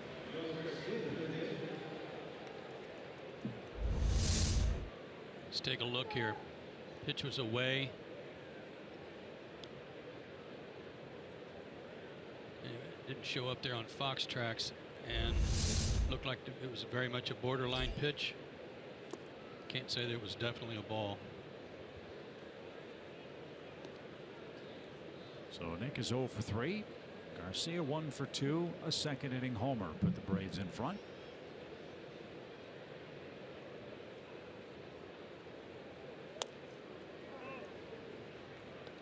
And that's outside. Garcia, the hottest Braves hitter.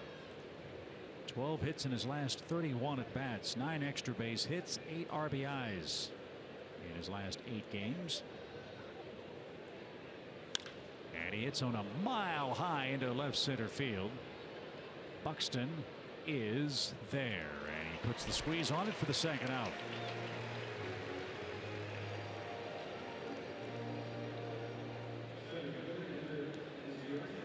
And here's Inciarte. He's grounded out to second twice.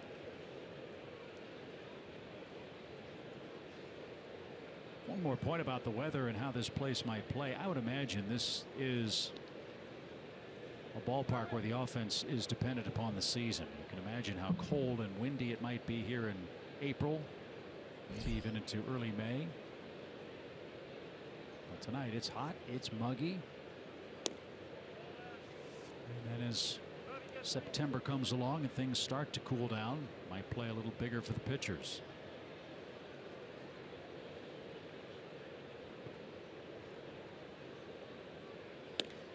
When they talk about home runs being up across the board in baseball, I guess you figure it will be up in every ballpark. But it just seems odd to me that all of a sudden this has become a better hitter's park than it was for some reason. The obvious part is what you pointed out. It's just 377 to the left center field gap, 339 down the line. That fence is not that high, and it doesn't seem that far. Well, the one in right at home, that's 390. Yeah, instead of 365, you're right.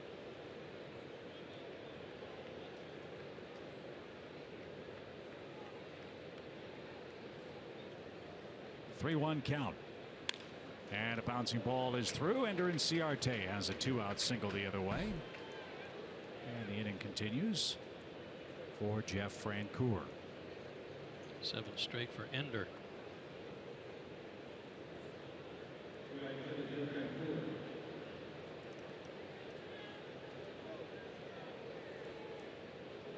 Tonight the Braves play their 100th game of the season.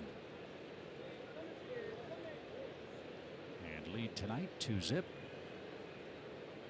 Jeff Francoeur has grounded out twice.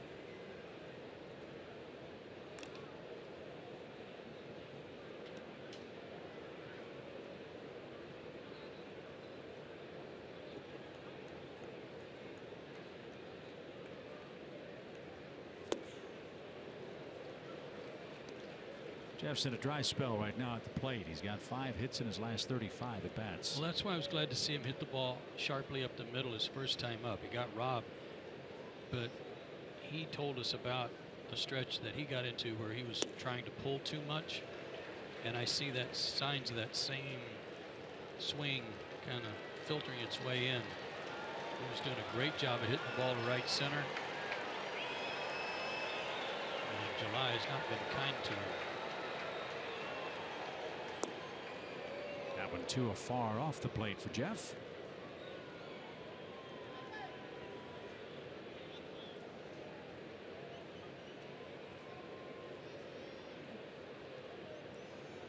And the 1-2 won't be made. Game 2 here tomorrow night. Mike Foltynewicz will pitch for the Braves. Tyler Duffy will pitch for the Twins.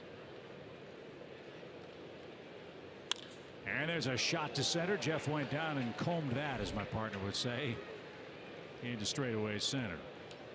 It almost appeared there that Jeff had decided I'm giving up the inner half of the plate. If he jams me, but he hasn't really pitched me in yet. So he gets a slider. It was supposed to be away, and it was away, and he did comb it. He was all over it. Good swing. So AJ's coming up, as we told you, a former Twin.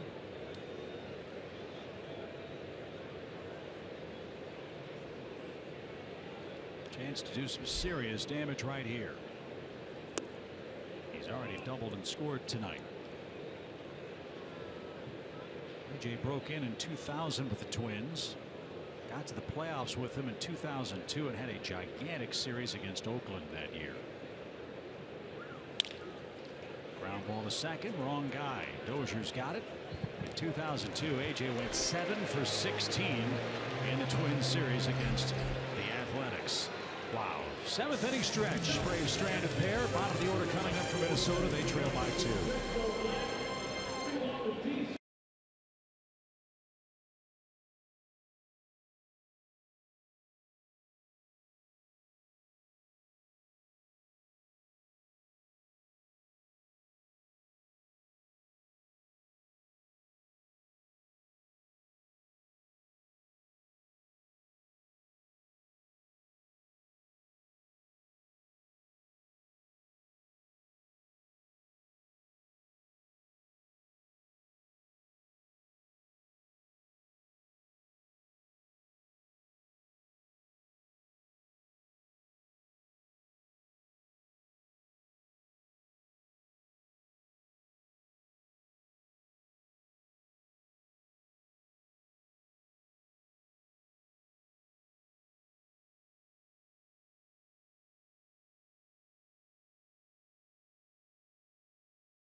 thanks to T-Mobile greater coverage of baseball. In Gwinnett, Matt Litka hitting .333 this month. And in Double-A Mississippi, Akil Morris, that's who the Braves got for Kelly Johnson.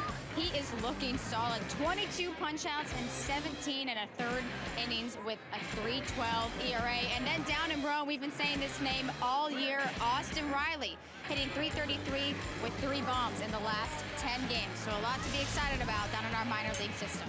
Good day indeed, Kelsey. Thank you very much. And speaking of good days, it was exactly that for Lucas Harrell tonight. 6 innings of 4-hit shutout baseball. And he'll be taken down because of a high pitch count. He'll turn things over to Mauricio Cabrera, who's pitching in his 13th game tonight. Check out that ERA for Mauricio.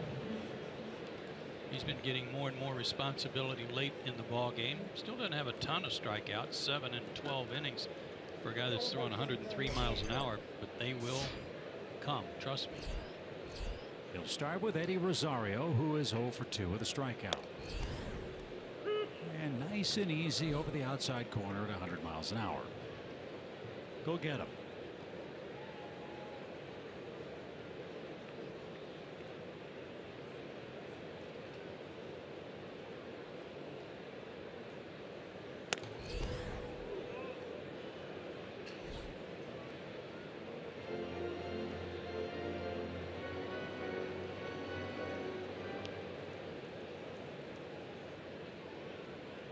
One ball, one strike. And pulled into the seats to the right side. It's 1-2. Marlins finished off the Phillies tonight 5-0. Tom Kohler beat Jared Eichhoff in Miami this evening. Cardinals beat the Mets 3-2. And the first of 2 in New York.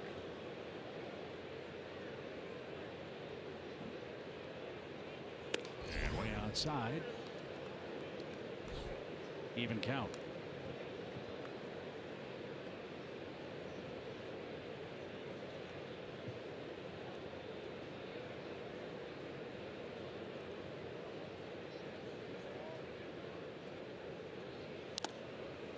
AJ couldn't hang on. Rosario is still alive. When Cabrera first arrived on the scene, he was mostly fastball, curveball. He's been mixing in this changeup that, believe it or not, is 91 or 92. And that was what the last pitch was.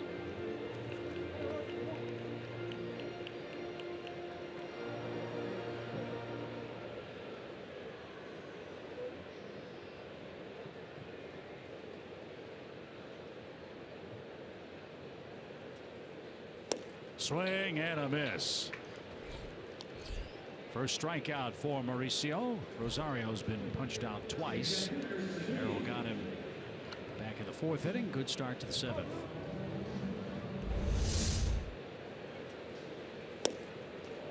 Again, took a little off. Look at him like, that isn't fair. You throw 100 miles an hour. Let's see it.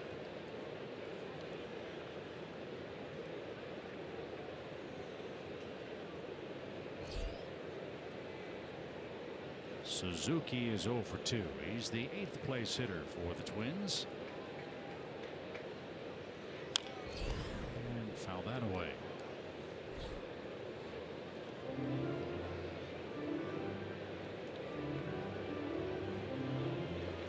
See if the Braves can finish off a victory in Minneapolis. A few bumps in the road for the Braves relief corps in July. 3-4 record, 2 out of 7 in saves, and 9 homers and 63 innings pitched. Line past Garcia at 101 miles an hour. And Suzuki continues his sizzling month. He'll stand at second with a 1-out double. Oh, you don't see many guys turn on a 101 mile an hour pitch like that. And he's got 15 two-base hits and the tying run to the plate. Looked like a fastball down chip that makes it, I won't say easier, but a little bit easier, where you can just drop the barrel on it. What a good swing he put on it. Got that foot down and had everything else quiet. So Buxton, another chance for the Twins. He's walked and singled.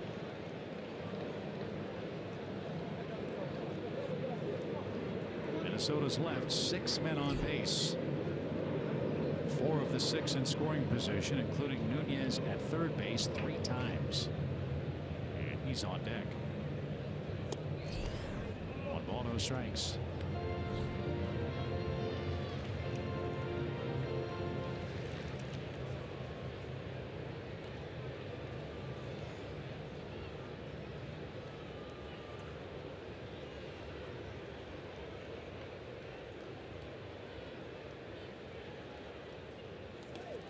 What a stop.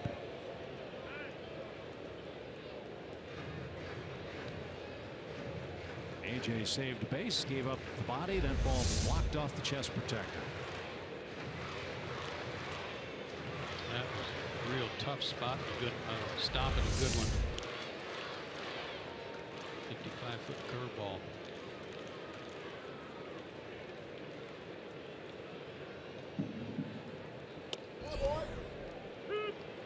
2 balls hit a strike.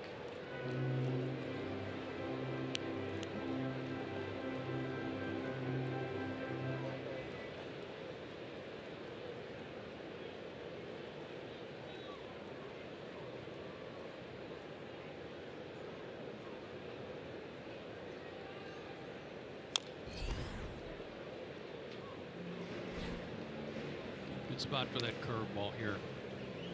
And Buxton's been having trouble with right-handed pitching. And he did have a base hit off of Harrell earlier. I would guess that the breaking stuff is what's giving him the most trouble. We'll see.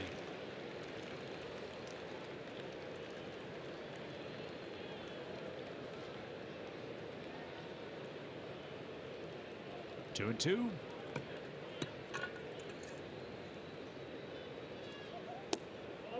There was the breaking ball, but he laid off. Pretty good take there.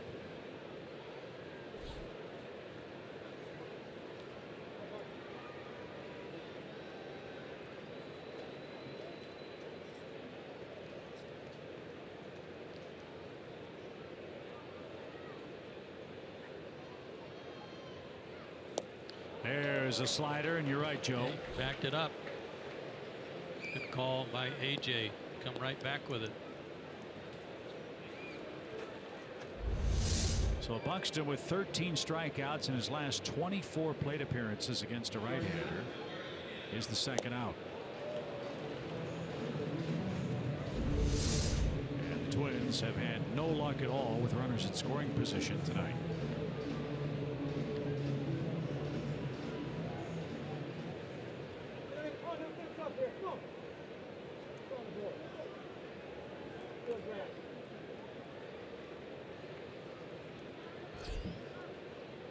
Braves would love to retire this guy and not have to face Joe Mauer with runners on in the 7th. Here's something to back up what you're talking about for tonight's game. Not being able to get a hit with runner in scoring position. Only the Yankees are worse in the National League. The New York Yankees. Hard to believe. High fly ball left. That's going to be playable. Jace Peterson's there. The Twins 0 for 11 with a runner in scoring position tonight. And Cabrera with an impressive 7th sends it to the 8th with the lead still intact.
You see on our Mazda game summary.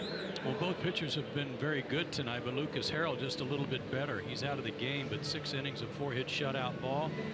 Ervin Santana gave up a home run to Garcia in the second, and a double play ground out scored A.J. Brzezinski in the third. That's it on the scoring. Hitting streaks have been extended by a couple of guys.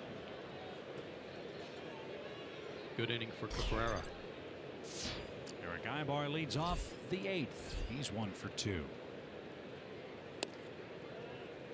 And that's upstairs. 1 ball, no strikes for the Braves shortstop Eric Ibar.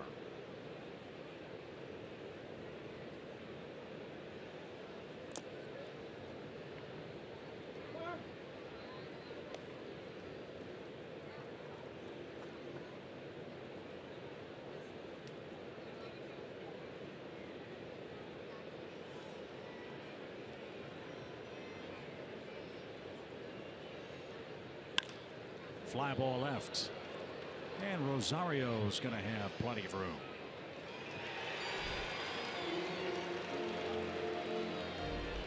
Back to the top, Jace Peterson. And you're right about Santana. It's like playing catch with his catcher. Here it is, nice and easy, no stress. Yes, he gave up the homer. But a double play brought in the second run.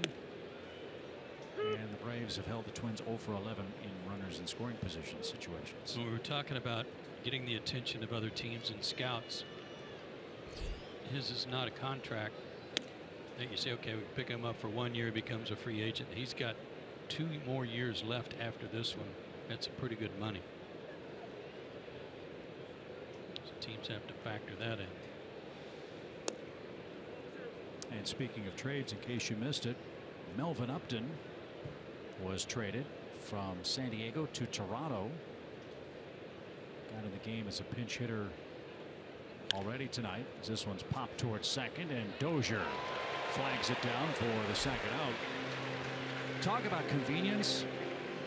San Diego Padres are playing the Toronto Blue Jays in Toronto, so Upton all he had to do was pack his gear, stay in the team hotel, and then go play for Toronto. And that'll be some nice insurance for the Blue Jays. And let's give the man formerly known as B.J. Upton a lot of credit. He's having a terrific year for San Diego. He's had a good bounce back year.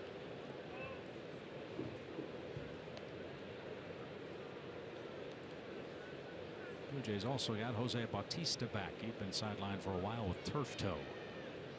Toronto 3 back in the AL East. Beckham skies that one off the screen, and count to him 1-1. The Braves will leave town after the game tomorrow. Minnesota stays home for a 1-game makeup date. They've got a meeting with the Baltimore Orioles on what was to have been an off day for them.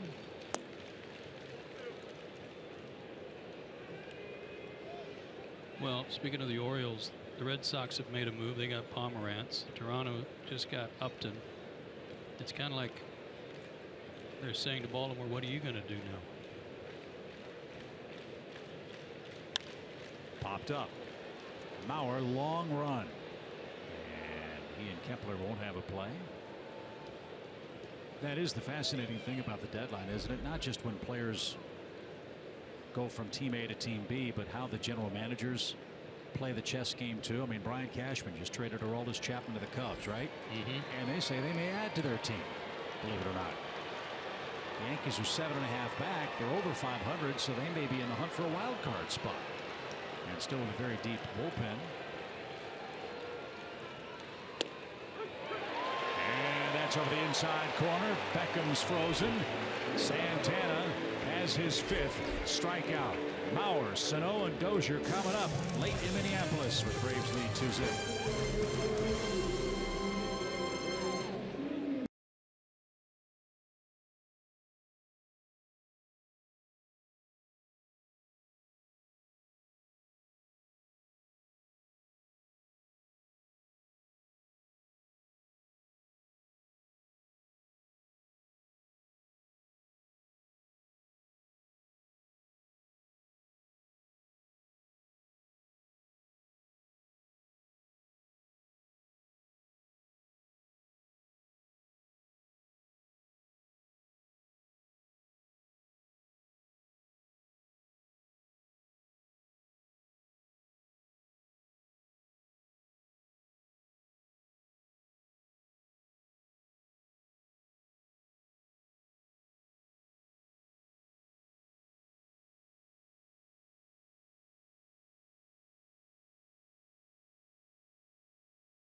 Saturday, July 30th, get a 1991 Worst to First NLCS replica ring. Don't miss out on this collector's item. Go to Braves.com/promotions and secure your tickets today. The Worst to First year for both the Braves and Twins, culminating in a 7-game World Series Classic won by the Twins on their home field at the Metrodome. Home eighth, Hunter Cervenka is now on after Cabrera worked to score the 7th. He's been in 3 games on this road trip, 1 in Cincinnati, 2 at Colorado. Gave up a run at Colorado on the 21st. That was the home run to Reynolds.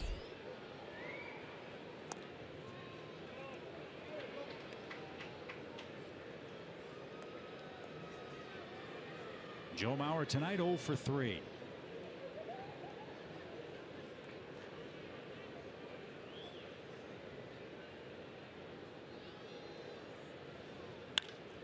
A shot to left. Peterson hadn't played that way. Diving catch on the edge of the warning track. Chase Peterson takes away an extra base hit by Joe Mauer. Great play, 1 out. You could see off the bat that this was going to be a big slicer the way Mauer hit it. And for a guy that hadn't played a lot of left field, this was a great read and reaction. Good play by Chase Peterson.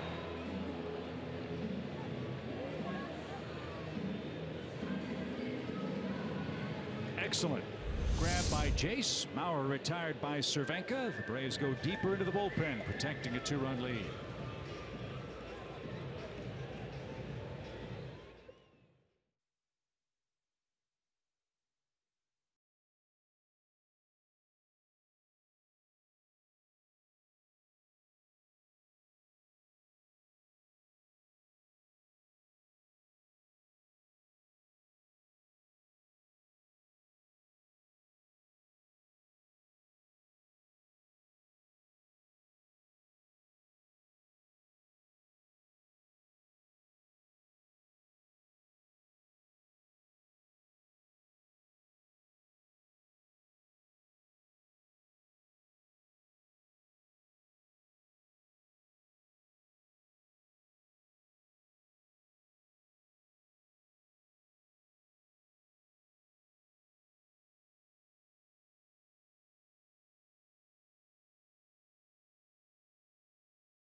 Access throughout the ballpark with the Braves VIP meet and greet experience Saturday, July 30th. Go to Braves.com/VIP and secure your spot today. Jace Peterson with a dazzling catch off the bat of Joe Mauer. It's the first out of the inning.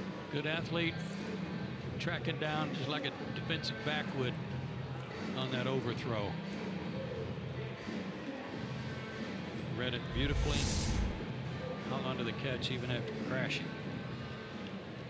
So Chris Withrow is on with Sano and Dozier coming up.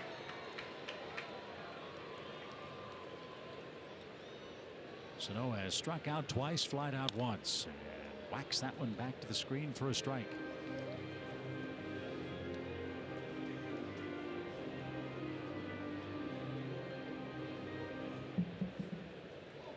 Withrow's 3rd outing of the road trip. 1 in each city.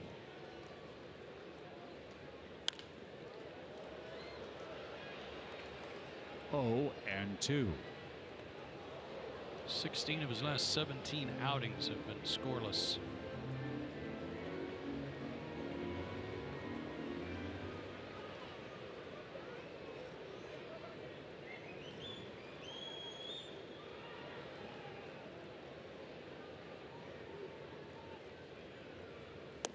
Strike three called. Sano has the hat trick tonight.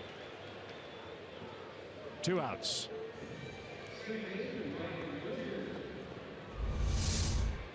Boy, was this set up beautifully. Good slider. That's the 3rd time he's struck out, and the 3rd time he's taken a called 3rd strike. The Twins have 5 hits. Dozier has 1 of them. That was in the 4th.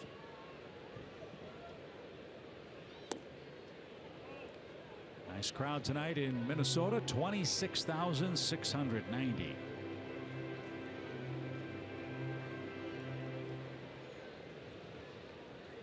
They've been quiet most of the night.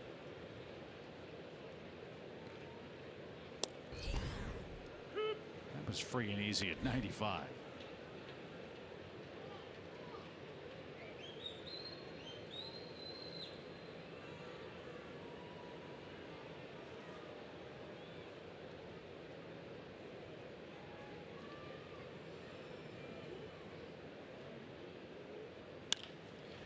Bouncing ball to short. Ibar charged, and he'll throw to first in time. Cervenka and Withrow get the Twins in order in the 8th, and we head to the 9th. A little insurance would be nice. It's 2-0 Atlanta.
Phillies meet us at Turner Field starting on July 29th.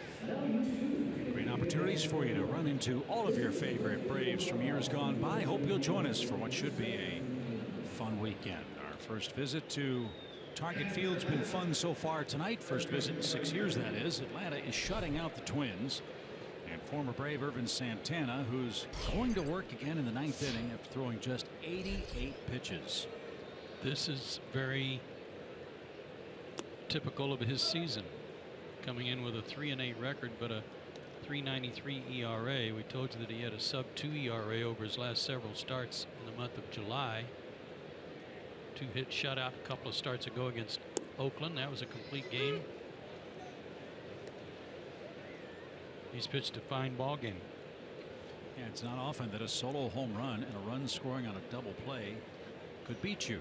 That's the fate of Santana for the moment, as this one squibbed up the middle, and a tricky bounce couldn't be handled by Nunez at short, and Freddie Freeman's aboard with an error to start the 9th inning.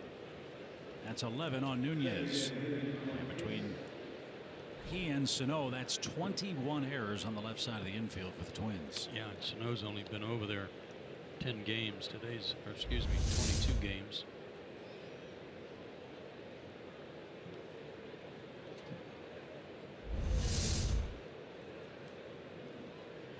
Nick Markakis took a contested 3rd strike to start the 7th inning. Boy, another run sure would make you feel better. It's 2-0 after 8. That did get the Twins bullpen up quickly.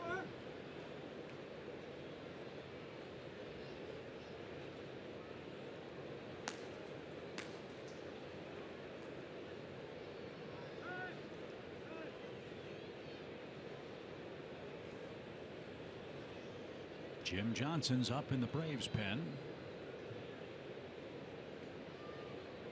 Whoever comes on will have the 5, 6, and 7 hitters in the Twins' ninth. Fly ball toward left. Rosario long run is going to get there. He'll make the play. And Freeman is back to first after Nick Markakis flies out for the opening out of the inning.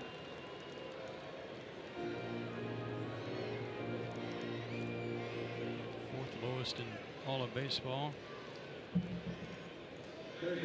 He's not alone, I guess, in the American League, though, with those numbers. Heck, he's not alone in this ballpark. Throw Matt Whistler and Julio Teheran in on that stat. Yeah. He might have an intervention before we leave town. Yeah.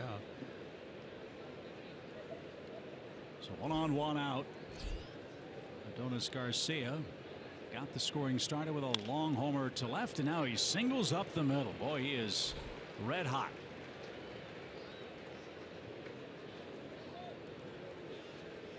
Wonder if that'll be his last hitter with Ender coming up.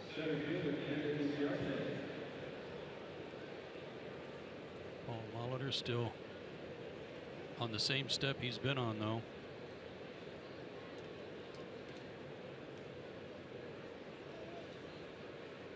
Ender singled his last time up. He's 1 for 3 in the game.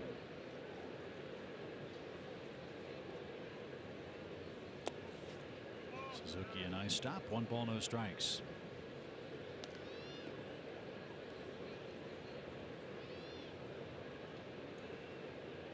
Paul Molitor, a native of the Twin Cities, went to Cretin High School, same one that Joe Mauer went to. He's rolling the dice here with Santana versus the left-hand hitting Ender Inciarte in a 2-run game.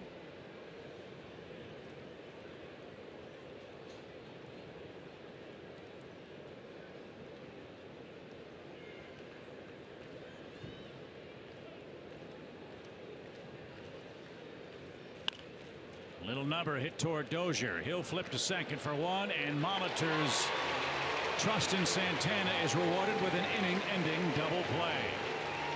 Last call for Minnesota. They'll have Kepler, Vargas, and Rosario coming up. Down 2-0.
Atlanta Braves baseball is sponsored by your local Toyota dealers, Let's Go Places, the Georgia Lottery, and Zaxby's Indescribably Good. Well, we know downtown St. Louis is right by the Mississippi River. So is Minneapolis, the headwaters of the Mississippi. And a beautiful night in the Twin Cities has the Braves up 2-0.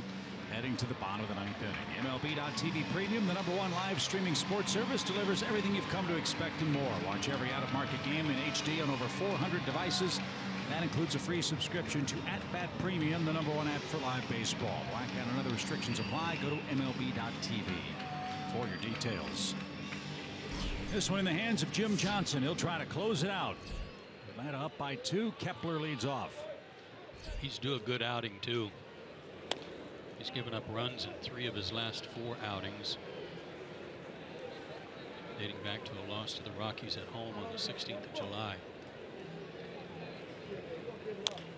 Ground ball to first. Freeman's got it. He'll take it to the bag himself. And there's an excellent start of the 9th for Johnson. A ground ball out. Kepler 0 for 4. 1 away. Can't say enough about what the Braves are trying to do tonight. It's not who you play sometimes, but when you play them. That's the impressive thing. This is one of the hottest hitting teams in baseball right now. And the Braves, to this point, have shut them out on 5 hits.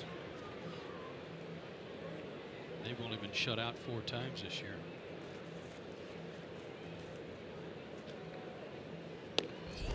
A strike to Vargas was reached twice. It would be the Braves' 7th for their staff. That will reach the seats and an 0-2 count.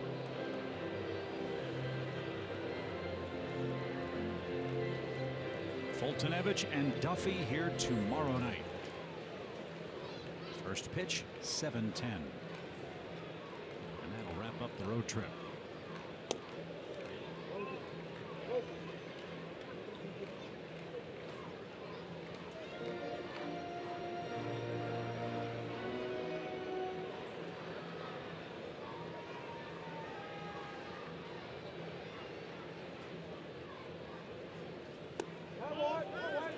No swing.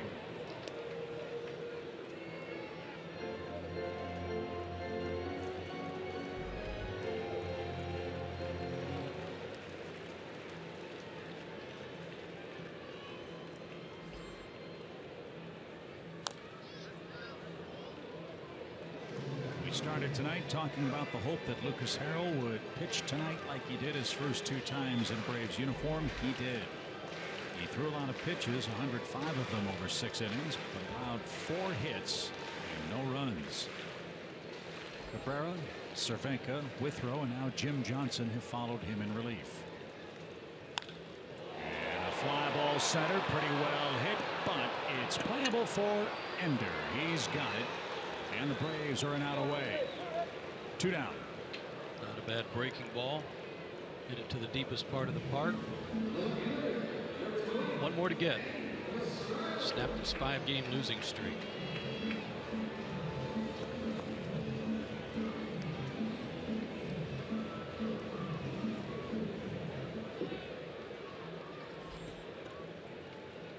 And it's Eddie Rosario, who has struck out twice.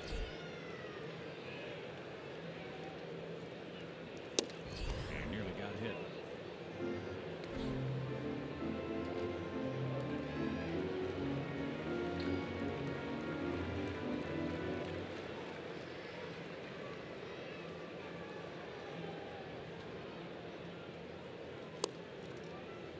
Nice pitch.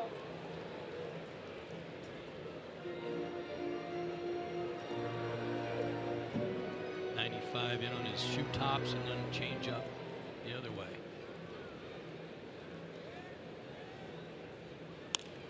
Off his knuckles and out of play. And the Braves now a strike away from a shutout win.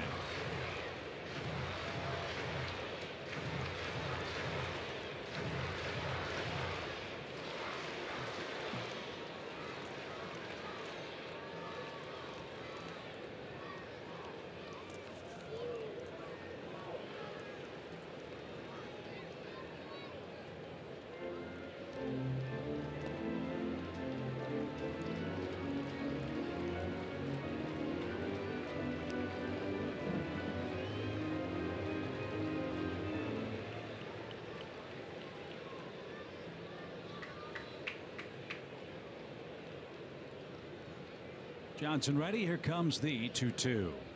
Swing and a miss, and the Braves have shut out Minnesota tonight by a final score of 2-0. A.J. Pierzynski fired up about that. Braves fans say hail to the Chief. Jim Johnson saves it for Lucas Harrell. The Braves beat Irvin Santana, who suffers the tough luck loss. Adonis Garcia got things started with a long ball in the second, and that's all Atlanta's staff needed tonight. Boy, we didn't know that at the time, but it sure was. The way the guys pitched tonight was outstanding. Braves added an insurance run in the third, and that was it tonight offensively, but Adonis continues to swing a hot bat. Minnesota went 0 for 11 with runners in scoring position. The Braves pitched him tough in the early innings. Lucas Harrell wins it. Santana loses it. Johnson saves it. We'll recap a 2-0 Atlanta win after this.